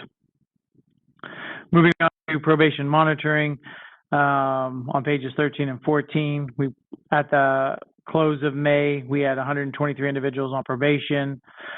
Staff had identified 83 probation violations, with the majority being failure to submit quarterly reports. And the probation unit conducted probation orientations earlier this month and is all caught up on any outstanding probation orientations. Lastly, I'd like to note we recently filled 2 of the positions highlighted in the division highlights. One of the staff services analyst was a promotion for an internal candidate, and we've also filled the 1 associate governmental program analyst limited term. With that, I'd like to turn discussion back over to President Corrigan. I'll do my best to answer any members' questions. Thank you, Mr. Franzella. Members, do you have any questions or comments regarding the enforcement activity report? Ms. Tu, do you have a question or a comment? That was left over from the last item, but I do actually have a question, so thank you. Great. So with the increase percentage, normally how would you deal with that? I mean, do you, like you said, it's expected just because of the closing down of the office, and people are kind of seem to be going back to the normal business of things. When you have those kind of unexpected increase complaint, how do you handle that? I would, while we've had an influx of unlicensed complaints, I wouldn't say that the number of complaints is generally out of the norm. As you can see with 2018-19, we had over 3,000 complaints compared to just over 2,500 for this year. So it falls within the kind of general expectations and the ups and downs and the ebbs and flows, and we just assign them accordingly as they come in. So it doesn't have a dramatic impact based on the influx of the unlicensed activity. Thank you. Ms. Molina? Yes, thank you. Thank you, Mr. Franzella. So I do understand, the past year is abnormal, but I think it is still rather significant, the unlicensed activity numbers compared to 2 years ago. And I'm wondering, is there any effort to try and gain some insight into why that is happening? In as much as why certain individuals are just filing unlicensed activity reports. Or why unlicensed activity is happening. I don't know if it's more prevalent now than it was a year or 2 ago. We just have had individuals actually reporting the activity in a more as more commonplace. Some of it could be as recent as having posted that unlicensed activity link to our website. It wasn't historically there. Individuals would file the normal complaint form. We now have a quicker kind of access point for them to report it, so it may be systemic of that. But I wouldn't draw any significant conclusions like there's more unlicensed practice happening now than there was last year or the year before. It just has to do with whether or not individuals are actually taking time to file the complaints with the board. Thank you. Members, anything further? Mr. Jacobson? Dominic, I don't know if you can generalize this or just comment on it, but are these people who are not accountants at all and simply say they are, or are they people whose licenses have expired? What is the category? What are the categories in which these people fall? Generally speaking, without holding you to where you're. So based on the information provided in the report, I guess it's on page 11, generally when we categorize practice without a permit, it's oftentimes categorized that way because the individual is actually a licensed CPA who may have let their license expire or gone into a delinquent status or potentially even canceled. but was in some way a CPA, and potentially even a CPA in another state. They're just practicing without a permit here, if they fall under a particular definition. Whereas an individual without a CPA license would likely be those who are in some way either intentionally or unknowingly using words or terminology that would be protected under the Accountancy Act and the regulations, and actually are not licensed CPA. So it seems to be a balance of both that could be occurring right now. Aside from that, I wouldn't be able to speak to too much more detail. Thank you very much. Ms. Jiang? Yes, hi. So when I'm looking on page 12, where Dominic says in 2020 and 21 that 424 complaints, mostly with accountants without permits or without license compared to the previous year, like triple. Do you think Deanna was telling us about the new online license lookup? So you think in the next fiscal year, people can look up easily, you get more complaints, and you guys have more to handle, Dominic? I think our intent is to have people be able to report unlicensed activity in a quicker and easier manner. I don't know whether or not that's going to transition over a period of time, but we'll continue to monitor it. I'm not concerned about necessarily the impact on the division as it relates to the total numbers, because as you can see, it falls within the bandwidth of the prior fiscal year and 2 years before that. But we'll obviously continue to monitor it, because if this becomes an ongoing issue, it'd probably be something we'd be looking at both from an outreach perspective as well as an enforcement perspective. But at this point, I'm not too concerned with what the numbers are, how they're affecting the enforcement division. But I think it's encouraging that hopefully that link is having the expected impact, and by making it easier to report unlicensed activity, because it's less onerous to go through the entire complaint form when all you're just trying to do is indicate that somebody may be practicing without a license. Thank you. Members, if there are no further questions for Mr. Franzella, moderator, would you please open for any public comments or questions? This is the moderator. I've opened up the Q&A. Members of the public, the instructions are on the screen. If you would like to participate, click on the Q&A icon, type "I would like to make a comment," and send it to all panelists.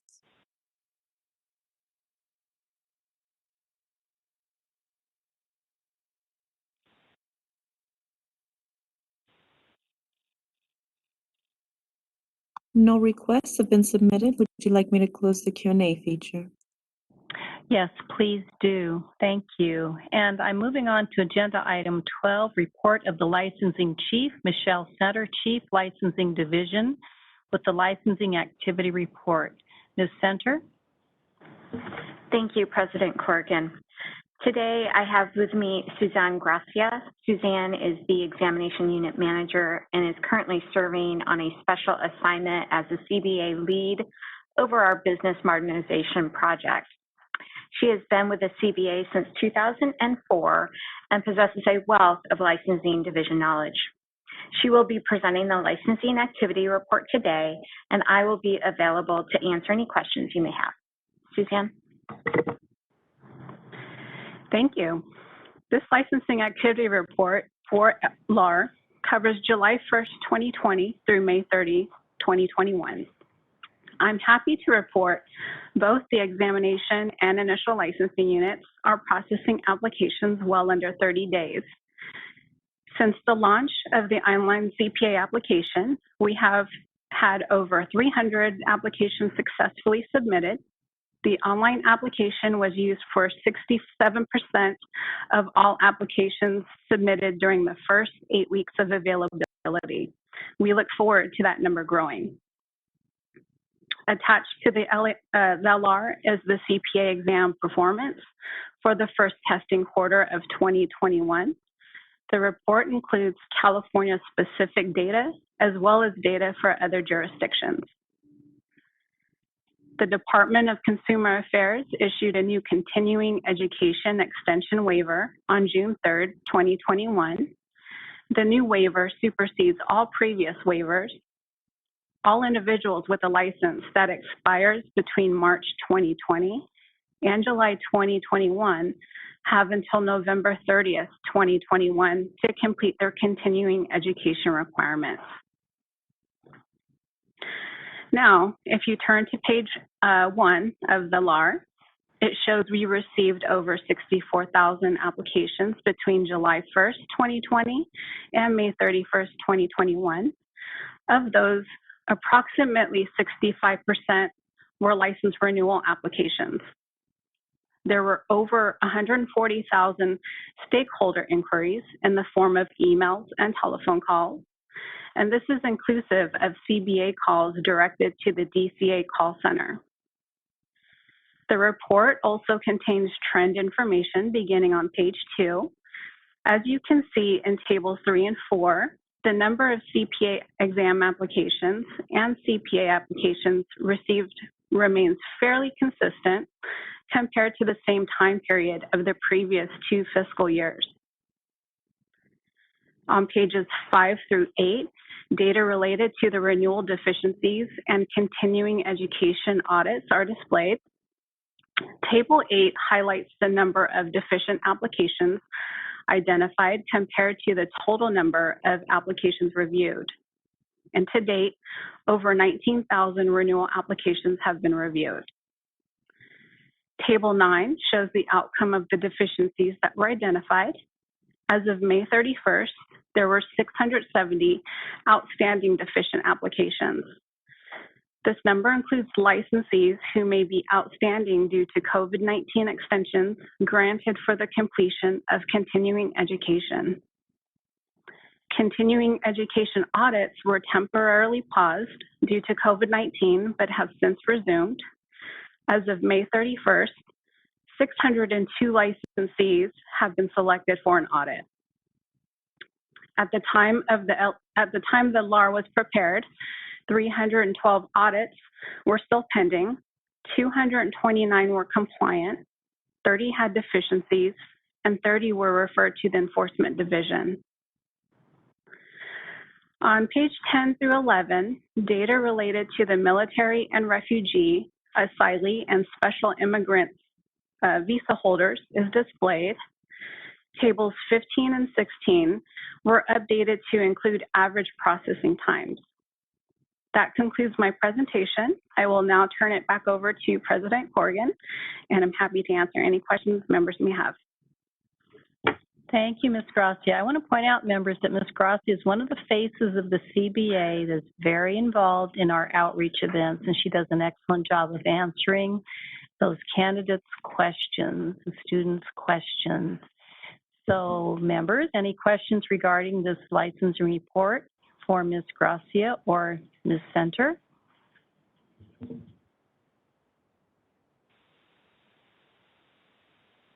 No raised hands. Moderator, would you please open for any public comment? The Q&A is now open, members of the public. The instructions are on the screen for your reference. Just click the Q&A icon, type "I would like to make a comment," and send it to all panelists.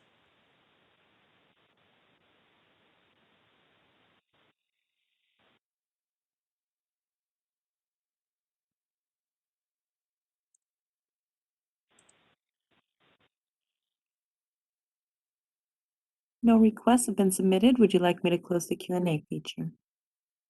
Yes, please do. Thank you again for your report on our licensing activity. I'm now moving on to agenda item 13, which is meeting minutes. Agenda item 13A is adoption of the minutes of the May 13th, 14th, 2021 minutes, which I'm deferring to the September meeting so that staff have a little more time to review some items within those minutes.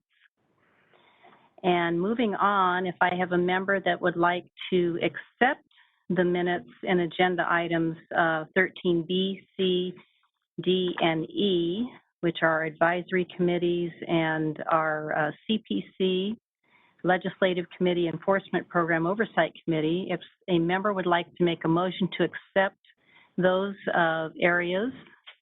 Mr. Silverman. I move to approve those listed. Can we correct that to a motion to accept? Yes, I'm sorry. Motion to accept. Thank you. And Ms. Hines? Second. Thank you. Members, any further discussion on this agenda item? Seeing no raise of hands, I will ask the moderator to open for any public comment. The instructions will be posted on the screen shortly. Members of the public, if you would like to participate, click on that Q&A icon and type, "I would like to make a comment," and send it to all panelists.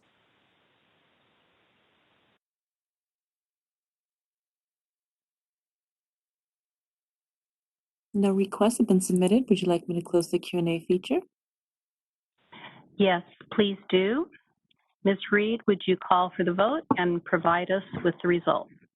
George Familet, Yes. Mary Jiang, Yes. Carrie Ann Farrell Hines, Yes. Dan Jacobson, Yes. Soshi Leon, Yes. Luz Molina Lopez, Yes. Dee Dee Owens, Yes. Ariel Pay, Yes. Deirdre Robinson, Abstain. Michael Savoy, Yes. Mark Silverman, Yes. Yin Tu, Yes. Nancy Corrigan. Yes. The motion carries. Thank you. And moving on to then agenda item 14, other business. Under A, American Institute of Certified Public Accountants. There is no report on that agenda item. B, National Association of State Boards of Accountancy, or NASBA. Ms. Salazar, the Pacific Regional Director, submitted a written report that was provided to members. Members, do you have any questions or comments regarding that report? Seeing no hands, moderator, would you please open for public comment on that report? Yes, the Q&A is now open. Members of the public, the instructions are on the screen. Click on the Q&A icon and type, "I would like to make a comment," and send it to all panelists.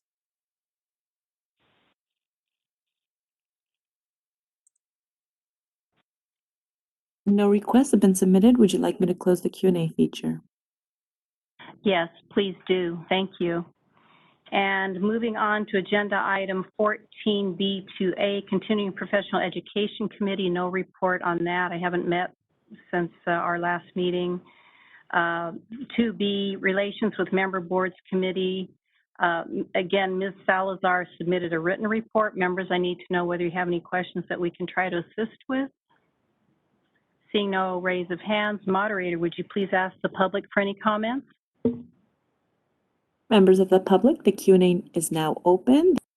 The instructions are on the screen. Just click on the Q&A icon, type, "I would like to make a comment," and send it to all panelists.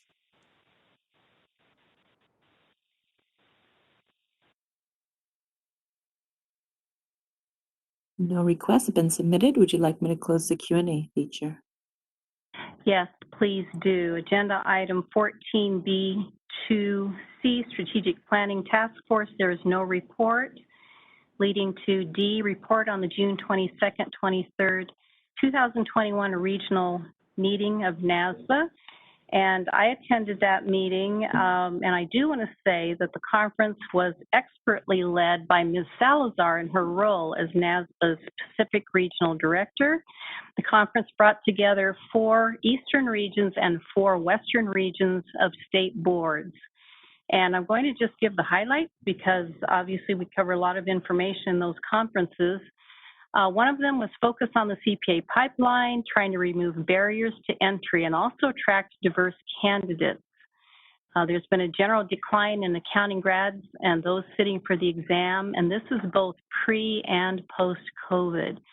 So currently, the reasons for that are being analyzed, looking at salary levels, hiring practices. Just to mention a couple, larger firms are recruiting students into consulting rather than traditional services, and that's, that require the typical CPA license. So that's also showing, adding to that trend.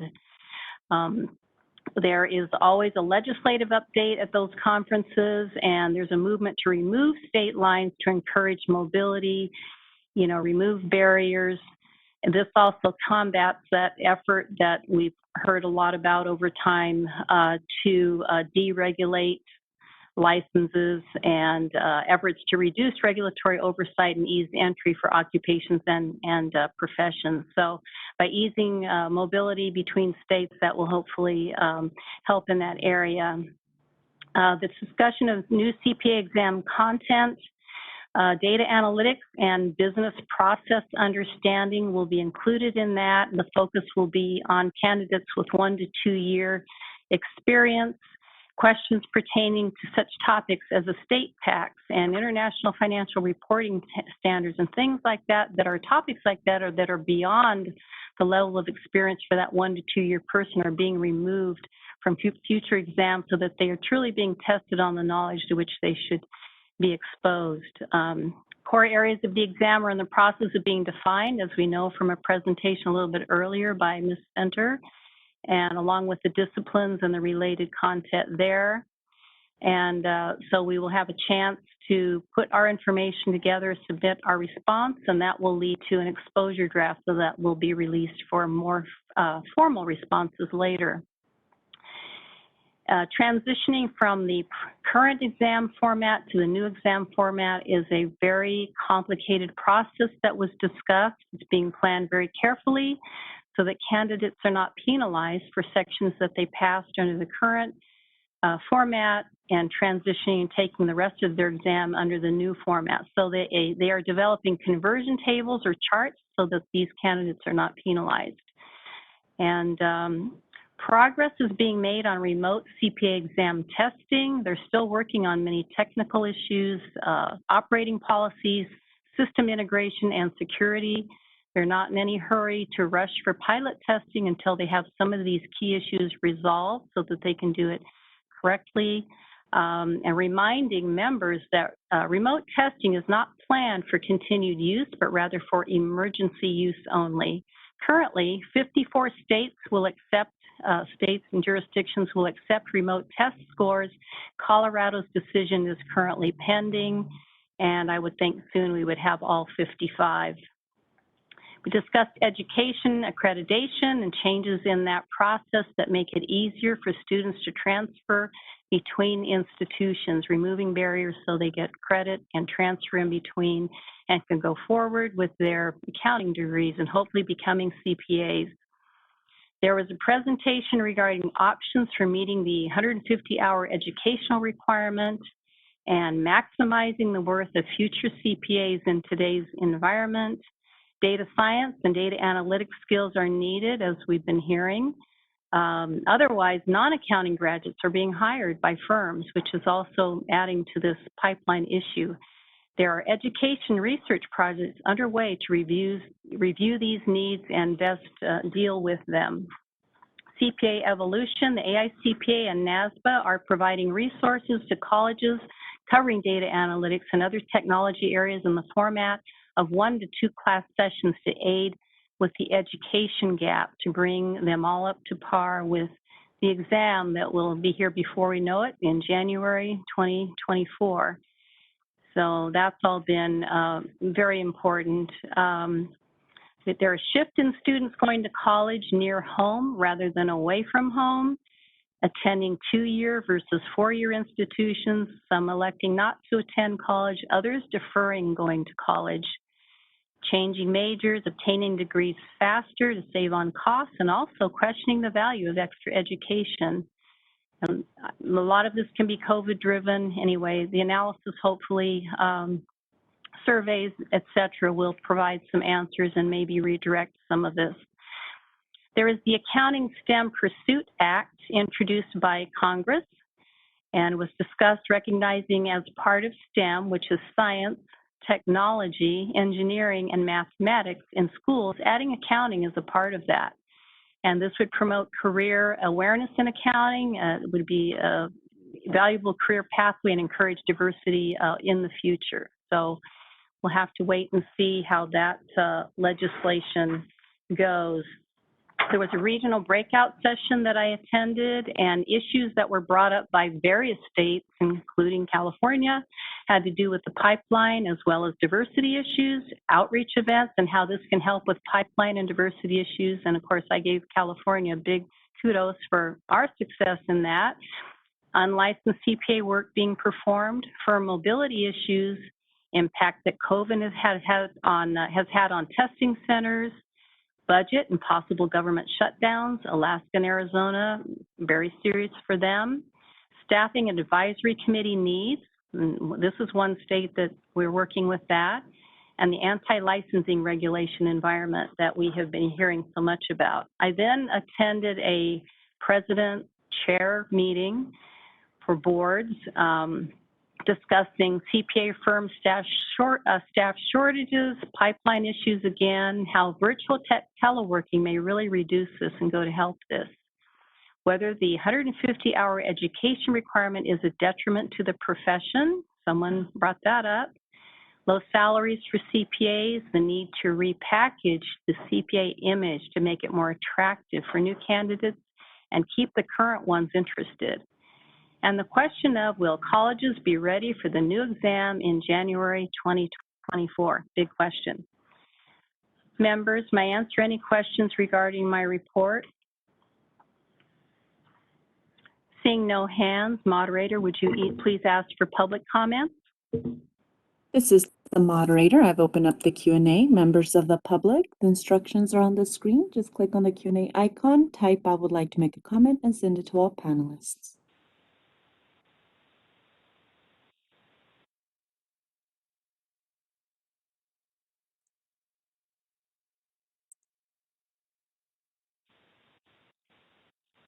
No requests have been submitted. Would you like me to close the Q&A feature? Yes, please do, and thank you. I'm going to move on to agenda item 15, where we accept our committee reports and our Committee on Professional Conduct, our Legislative Committee, and our Enforcement Program Oversight Committee. And starting with our Committee on Professional Conduct, we have Ms. Melina Lopez, our committee chair. Ms. Lopez? Yes, thank you.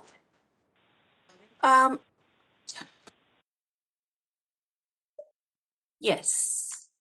Okay, I gotta get on the right page. So yes, the Committee on Professional Conduct met this morning, and we took action on the following item. This is CBA item 15A2, discussion and possible action regarding the elimination of the second signature requirement from the certificates of general and attest experience. The purpose of this agenda item was to consider amendments to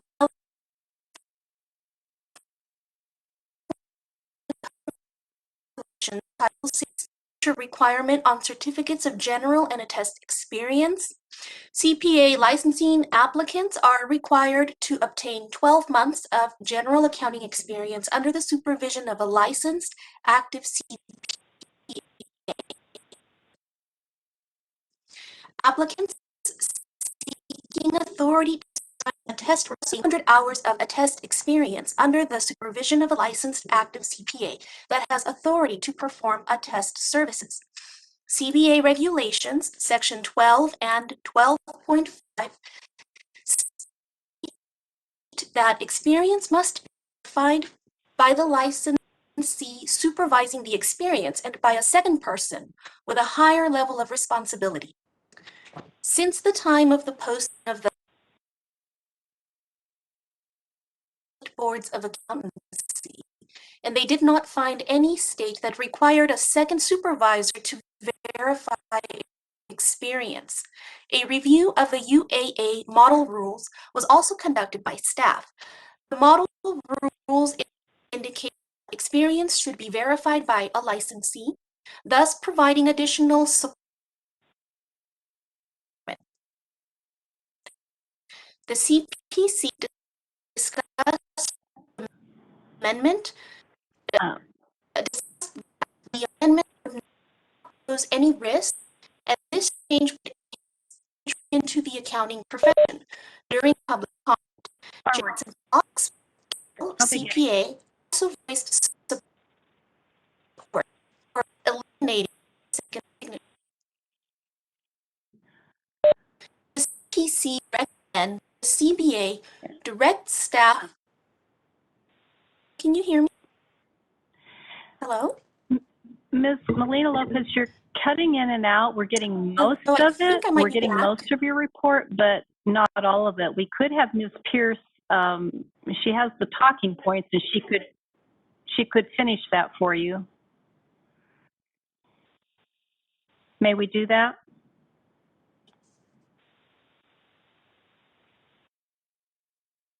Hello, can Ms. you hear me Lopez, now? can you hear me? I can hear you. Can you hear me? I think the report now is too fragmented.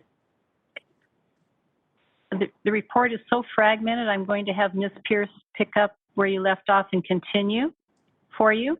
Okay. Yes. Ms. Pierce? Yes, that's fine, please. Thank you. I will just try to jump in here. So CBA regulations sections 12 and 12.5 state that the experience must be verified by the licensee supervising the experience and by a second person with a higher level of responsibility. A review of the UAA model rules conducted by staff indicate that experience should be verified by a licensee, which provides additional support for the removal of a second signature requirement.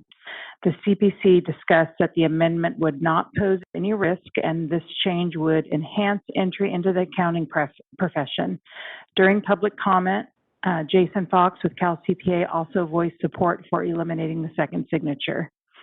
On behalf of the CPC, they recommended that the CBA direct staff to work with Department of Consumer Affairs Legal Counsel to draft proposed amendments to CBA regulation sections 12 and 12.5 and incorporated certificate of experience forms for the CBA's consideration at a future meeting. And I'm not sure if this is a fully formed motion since I'm not a member of the CPC, so. Ms. Yes, hello. Melina Lopez, can you take over then and discuss whether this is where we stand? Is this a fully formed motion, or can you please Yes, pick it up is. that point? Thank you. Yes, I apologize for my internet connection. Yes, this is a fully formed motion. Very good. Thank you. Members, is any discussion regarding this agenda item? Any questions for Ms. Melina Lopez? I see no hands. Moderator, would you open for public comment, please?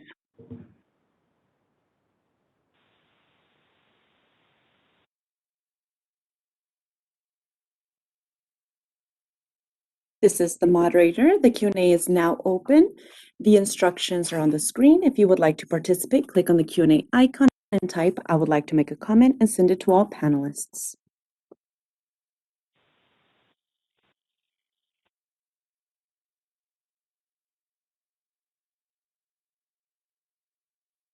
No requests have been submitted. Would you like me to close the Q&A feature? Yes, please do. Thank you. And Ms. Reed, would you call for the vote and provide the result?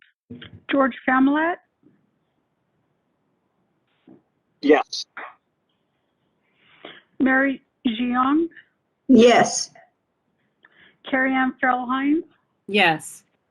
Dan Jacobson, Yes. Soshi Leon, Yes. Luz Molina Lopez, Yes. Dee Dee Owens, Yes. Ariel Pay, Yes. Deirdre Robinson, Yes. Michael Savoy, Yes. Mark Silverman, Yes. Yen Tu, Yes. Nancy Corrigan, Yes. and the motion carries. Thank you. And moving on now to agenda item 15B, our legislative committee, Ms. Soshi Leon, our committee chair. Ms. Leon? Thank you. So jumping right in, again on our legislative committee report for July 23rd. Agenda item 15B2, the California Board of Accountancy 2021 Legislative Tracking Chart reference documents regarding possible positions for legislation and the legislative calendar for 2021. Staff provided an overview of the legislative tracking chart, which contained the previous positions on bills by the CBA through the May 2021 CBA meeting. Staff also indicated that this agenda has been augmented with the legislative calendar and a guide on possible positions on legislation, both for reference purposes. Agenda item 15B3, update, discussion, and possible action on legislation, which the Board of Accountancy has taken a position. Staff stated that most of the bills under this agenda item are currently two-year bills, which will not be eligible for further action until 2022. Staff did provide a brief update on AB 107, AB 298, and SB 607, which have had minor amendments since the May CBA meeting. The Legislative Committee did not take any action on any of the bills. Moving on to item 15B4, review and possible consideration of positions on legislation the California Board of Accountancy is monitoring. 15B4A, AB 105, the Upward Mobility Act of 2021, Boards and Commissions, Civil Service Examinations Classifications. For this bill, the Upward Mobility Act of 2021 would require, beginning January 1st, 2022, all state boards and commissions to have at least one volunteer member from an underrepresented community. This requirement will only apply as vacancies occur. AB 105 requires the State Personnel Board to prescribe and the Department of Human Resources to oversee compliance with appointment classifications and examinations. The bill authorizes CalHR to 1, conduct audits and investigations of personnel practices, and 2, investigate complaints.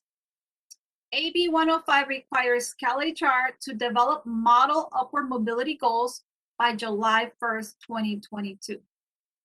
The committee discussed seeking clarification regarding including individuals with disabilities in the legislation. The Legislative Committee recommends that the CBA take a watch position on AB 105. This is a fully formed motion and does not require a second. I will turn it back to President Corrigan for discussion and a vote. Thank you, Ms. Leon. Members, are there any questions or comments in connection with this item? I see no hands. Moderator, would you open for any public comments, please? This is the moderator. The Q&A is now open. Members of the public, the instructions are on the screen. Click on the Q&A and type "I would like to make a comment" and send it to all panelists.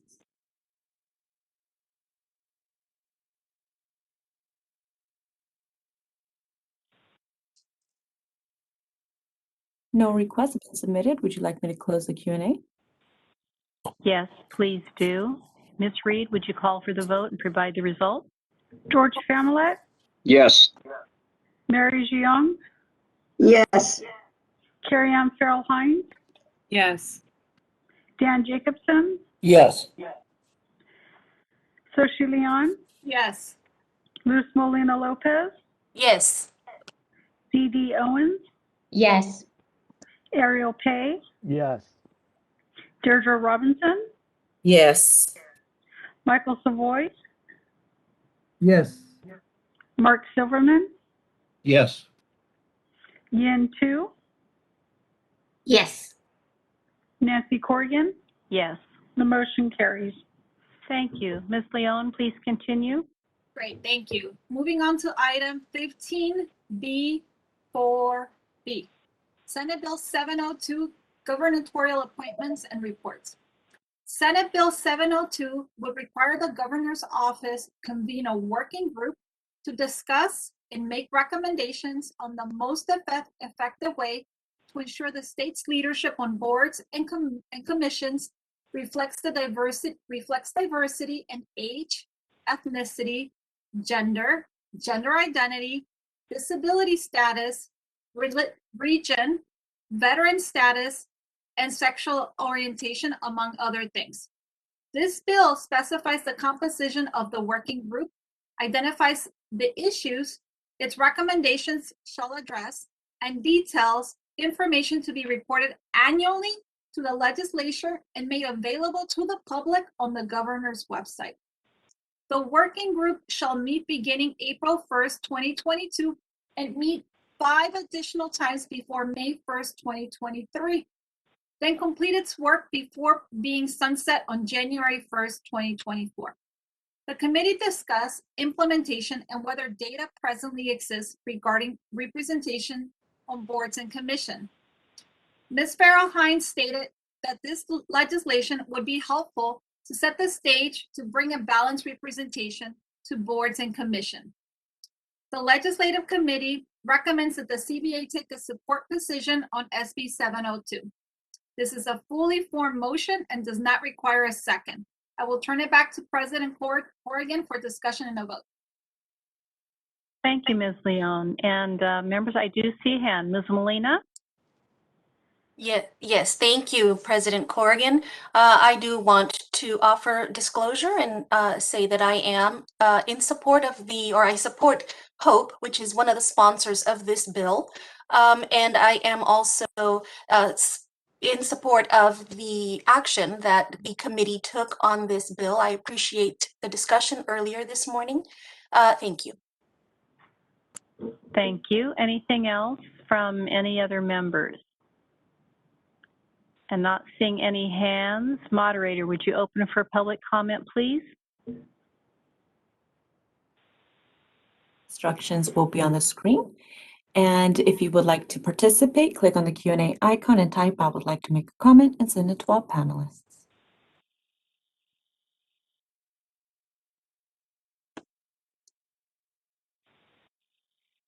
No requests have been submitted. Would you like me to close the Q&A? Yes, please. Thank you. And back to you, Ms. Leon. No, actually, we're ready for a vote, aren't we? Ms. Reed, would you call for the vote and give us the result? Thank you. George Familet, Yes. Mary Jiang, Yes. Carrie Ann Farrell-Hines, Yes. Dan Jacobson, Yes. Soshi Leon, Yes. Luz Molina Lopez, Yes. Dee Dee Owens, Yes. Ariel Pay, Yes. Deirdre Robinson, Yes. Michael Savoy, Yes. Mark Silverman, Yes. Yin Tu, Yes. Nancy Corrigan. Yes. The motion carries. Thank you. And now back to you, Ms. Leon. Excellent. All right, plugging right along. Item 15B4C, Assembly Bill 731, Criminal Records Relief. Senate Bill 731 would make an arrest for a felony where there is no indication that the criminal proceeding has been initiated at least 3 years after the arrest eligible for relief. It also amends existing law to provide that if the arrest was for a jail or prison felony with a sentence of 8 years or more, the record of the arrest shall be eligible for relief when no criminal proceedings have happened 6 years after the arrest. This bill would make all felonies eligible for relief, not just jail felonies, and provides that if the defendant was on mandatory supervision, the parole officer shall notify the prosecuting attorney when a petition is filed. Ms. Farrell-Hines raised the concern about the limitation on the CBA's ability to receive information on individuals if the felony or felony financial crime is directly and adversely related to the functions, qualifications, or duties of a CPA at any time in the past as a result of this bill. She also wondered if the financial crime aspect of this bill would make CBA enforcement easier or harder. Ms. Farrell-Hines also requested staff determine what, if any, regulations may be needed, and the committee supported staff working with the author's office to discuss amendments to mitigate the CBA's impact. The Legislative Committee recommends that the CBA take a watch position on SB 731. This is a fully formed motion and does not require a second. I will turn it back to President Corrigan for a discussion and a vote. Thank you. Members, any questions or comments on this agenda item? Mr. Jacobson. I apologize profusely, but I attended as an attendee this morning's session, and it was mentioned that this SB 702, the last one, does not list those people who are physically challenged. Sometimes called handicapped, or some people are insulted by that word. So I would just suggest that maybe staff could work with the author about that. I apologize for bringing something up that wasn't on the agenda. Mr. Jacobson, just I may have misunderstood your comment. SB 702 does include disability status as part of the consideration. It was AB 105, which staff is going to inquire with the author about possibly including that in the legislation. So if that's what you said, then I'm just confirming it, but just so we were clear. It is what I said, and I apologize square. Okay, so awesome. So bringing it back to Assembly Bill 731, Criminal Records and Relief. Back to you, President Corrigan. Thank you. Ms. Hines, I see your hand raised. I just wanted to ask to correct the talking points to reflect my name accurately for the purposes of the minutes and things like that. So I'm referred to as Miss Farrell Hines, but it's just Miss Hines. Okay, thank you. I mean, I see your login is Farrell Hines, and I guess staff will know to change that to the appropriate name. Okay, thank you. Anything else from the members on this agenda item? Seeing no other hands, moderator, please open for public comment. This is the moderator. The Q&A now is open. The instructions are on the screen. Just click on the Q&A icon, type I would like to make a comment, and send it to all panelists.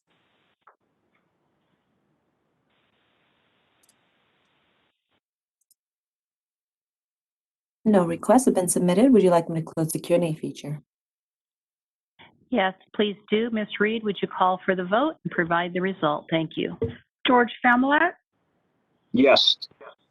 Mary Jiang, Yes.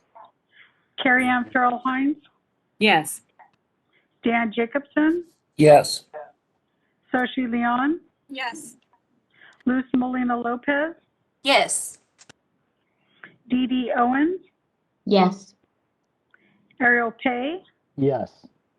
Deirdre Robinson, Yes. Michael Savoy, Yes. Mark Silverman, Yes. Yin Tu, Yes. Nancy Corrigan. Yes. The motion carries. Thank you. And back to you again, Ms. Leon. Okay. Last item, number 15B, 5A through N, review and possible consideration of positions on legislation the California Board of Accountancy is monitoring. Bills in this agenda item are being monitored, and if there are any amended, and if any are amended in a way that directly impacts the CBA, an analysis will be prepared and presented at a future meeting.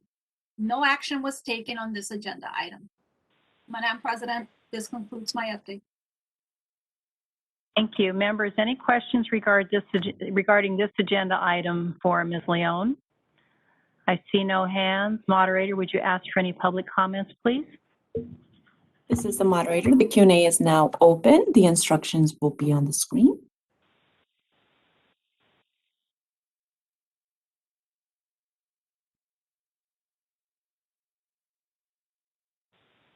No requests. Would you like me to close the Q&A feature? Yes, thank you. Thank you again, Ms. Leon. Moving on to agenda item 15C, Enforcement Program Oversight Committee. We have Ms. Hines as our committee chair. Thank you, Madam President. I also have to get to my page, scrolling through the windows. So this morning, the the EPOC committee met and discussed CBA item number 15C2, discussion and possible action regarding the use of the American Institute of Certified Public Accountants.CPA domain. Staff noted that this agenda item is being discussed at the request of a CBA member. Sorry, technology is great when it works and then it's annoying when it doesn't. So staff noted that this agenda item is being discussed at the request of a CBA member. Staff reported that in September 2020, the AICPA launched through its tech subsidiary CPA.com a new .CPA internet domain. As part of this release, the AICPA issued a positioning paper titled Introducing .CPA, a restricted domain exclusively for the CPA profession. Staff reported that according to the information available from the AICPA, the domain names are issued on a first-come, first-served basis, and the AICPA does a license verification check at registration and renewal.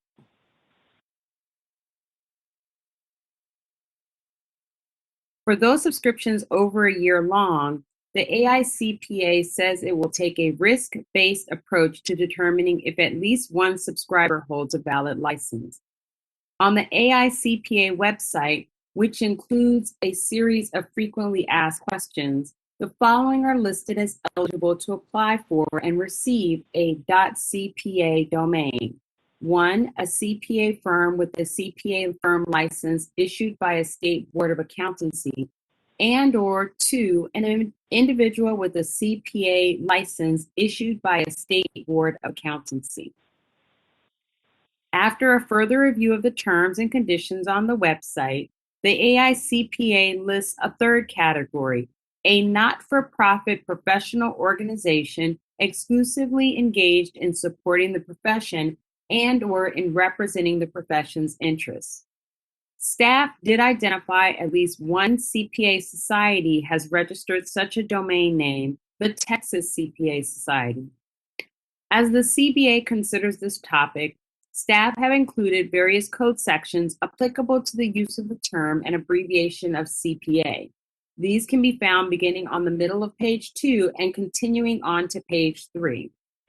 Staff identified a few areas of concern the CBA should consider related to the impact of a CPA or CPA firm now being able to obtain a .CPA domain, which include name style, periods of activity and delinquency, and non-licensees' use of the CPA designation.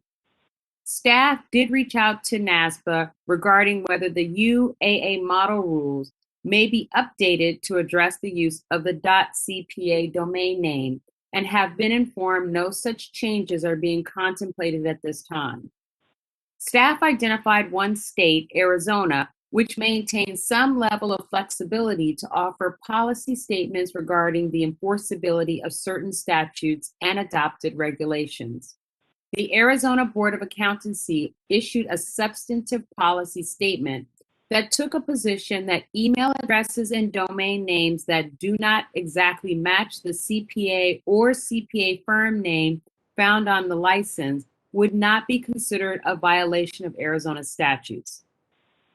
Staff reported that the CBA does not have such authority to issue these types of interpretations, and that any interpretations of its statutes require that the CBA adopt regulations when it will be applied generally across the affected population. Staff noted that given the .CPA domain usage is likely to become more prevalent over the coming years, it may be necessary for the CBA to update its statutes and regulations to provide an effective framework from which to ensure appropriate levels of consumer protection while still allowing licensees and accounting firms the ability to use the .CPA domain. The EPOC recommends that the CBA directs staff to work with legal counsel, NASBA, the AICPA, and other stakeholders regarding modifications to its statutes and regulations that will allow for an effective regulation of the CPA designation when used for the purposes of the .cpa domain. This is a fully formed motion and does not require a second. I will turn it back to President Corrigan for discussion and action. Thank you, Ms. Hines. Members, any questions or comments, discussion on this report? Seeing no hands, moderator, would you please ask for any public comments? The Q&A is now open. Instructions are on the screen. Type, I would like to make a comment and send it to all panelists.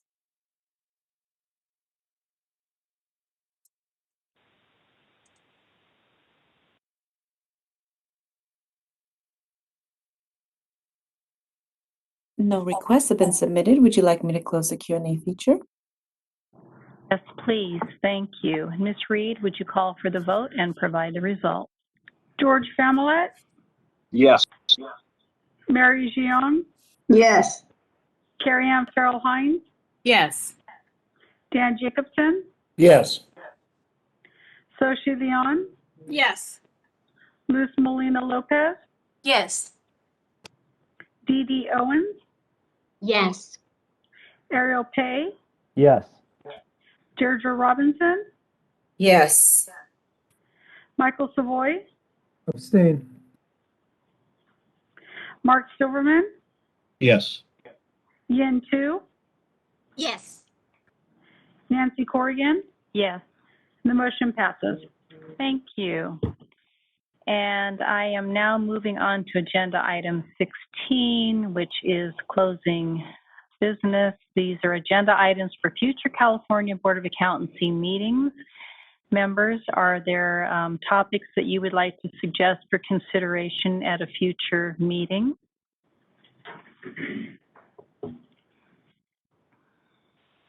And I am not seeing any hands raised. Moderator, would you please ask for any public if they have any items to consider?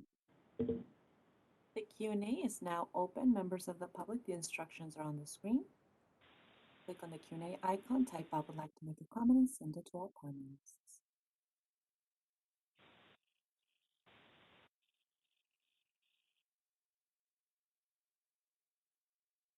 No requests have been submitted. Would you like me to close the Q&A feature?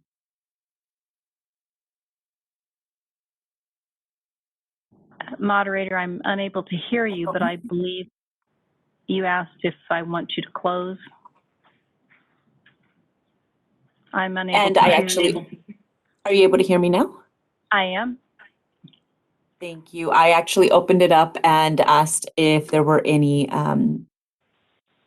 public comments. Would you like me to make the request again? Sorry. Well, it just depends on whether you had it open for a reasonable period of time or if I cut you off, but we need to give the public an opportunity. Did we give them an opportunity? Yes, and now we'll repeat it. We did have the instructions, but yes, the Q&A is open. Q&A icon, type I would like to make a comment and send it to all panelists.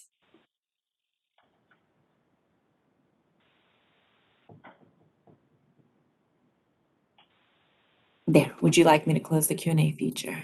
Yes, please do. Thank you. And I do see a member's hand raised. Ms. Molina? Yes, thank you, President Corrigan. I do, I'm very interested in the unlicensed activity that we discussed earlier. Mr. Franzella mentioned it during the enforcement activity report. And I would be favorable of staff bringing back a report on further information about this topic if it's appropriate. Thank you. And I believe that covers it. So seeing nothing further, I'm ready to, Ms. Hines, please. Thank you. Thank you for recognizing me, President Corrigan. I just wanted to publicly commend the staff and the members of the board on the conduct of this meeting. We covered a lot of really substantive materials over these 2 days virtually. Doing this kind of work virtually is a challenge, and staying engaged and really understanding what's happening and being able to have good, exchange of information and dialogue is challenging under these circumstances. And I just want to commend again staff on the preparation that they do for us, you know, certainly with all of the meetings, but the preparation that they did for this meeting and providing us with all the materials and being available to respond to questions and challenges and things like that.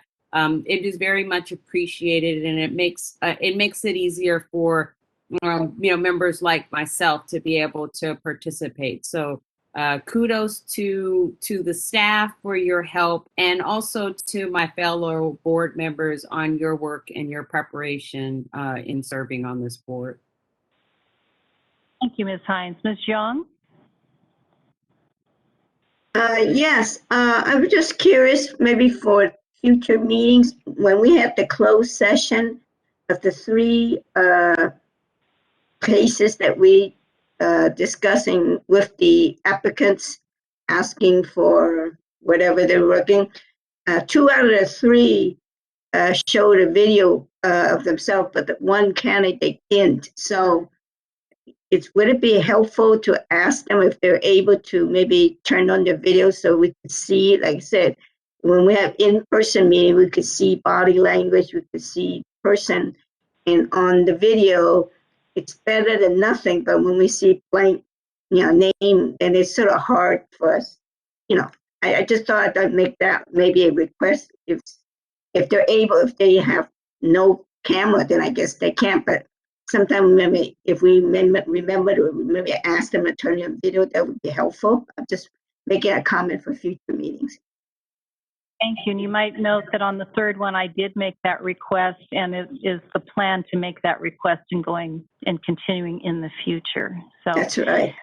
So that we stay with the agenda and we have no other items for future agenda items other than the ones already mentioned, then thank you everybody for all the effort. I have to echo what Ms. Hines said, definitely. And this meeting is now adjourned. Goodbye, everyone.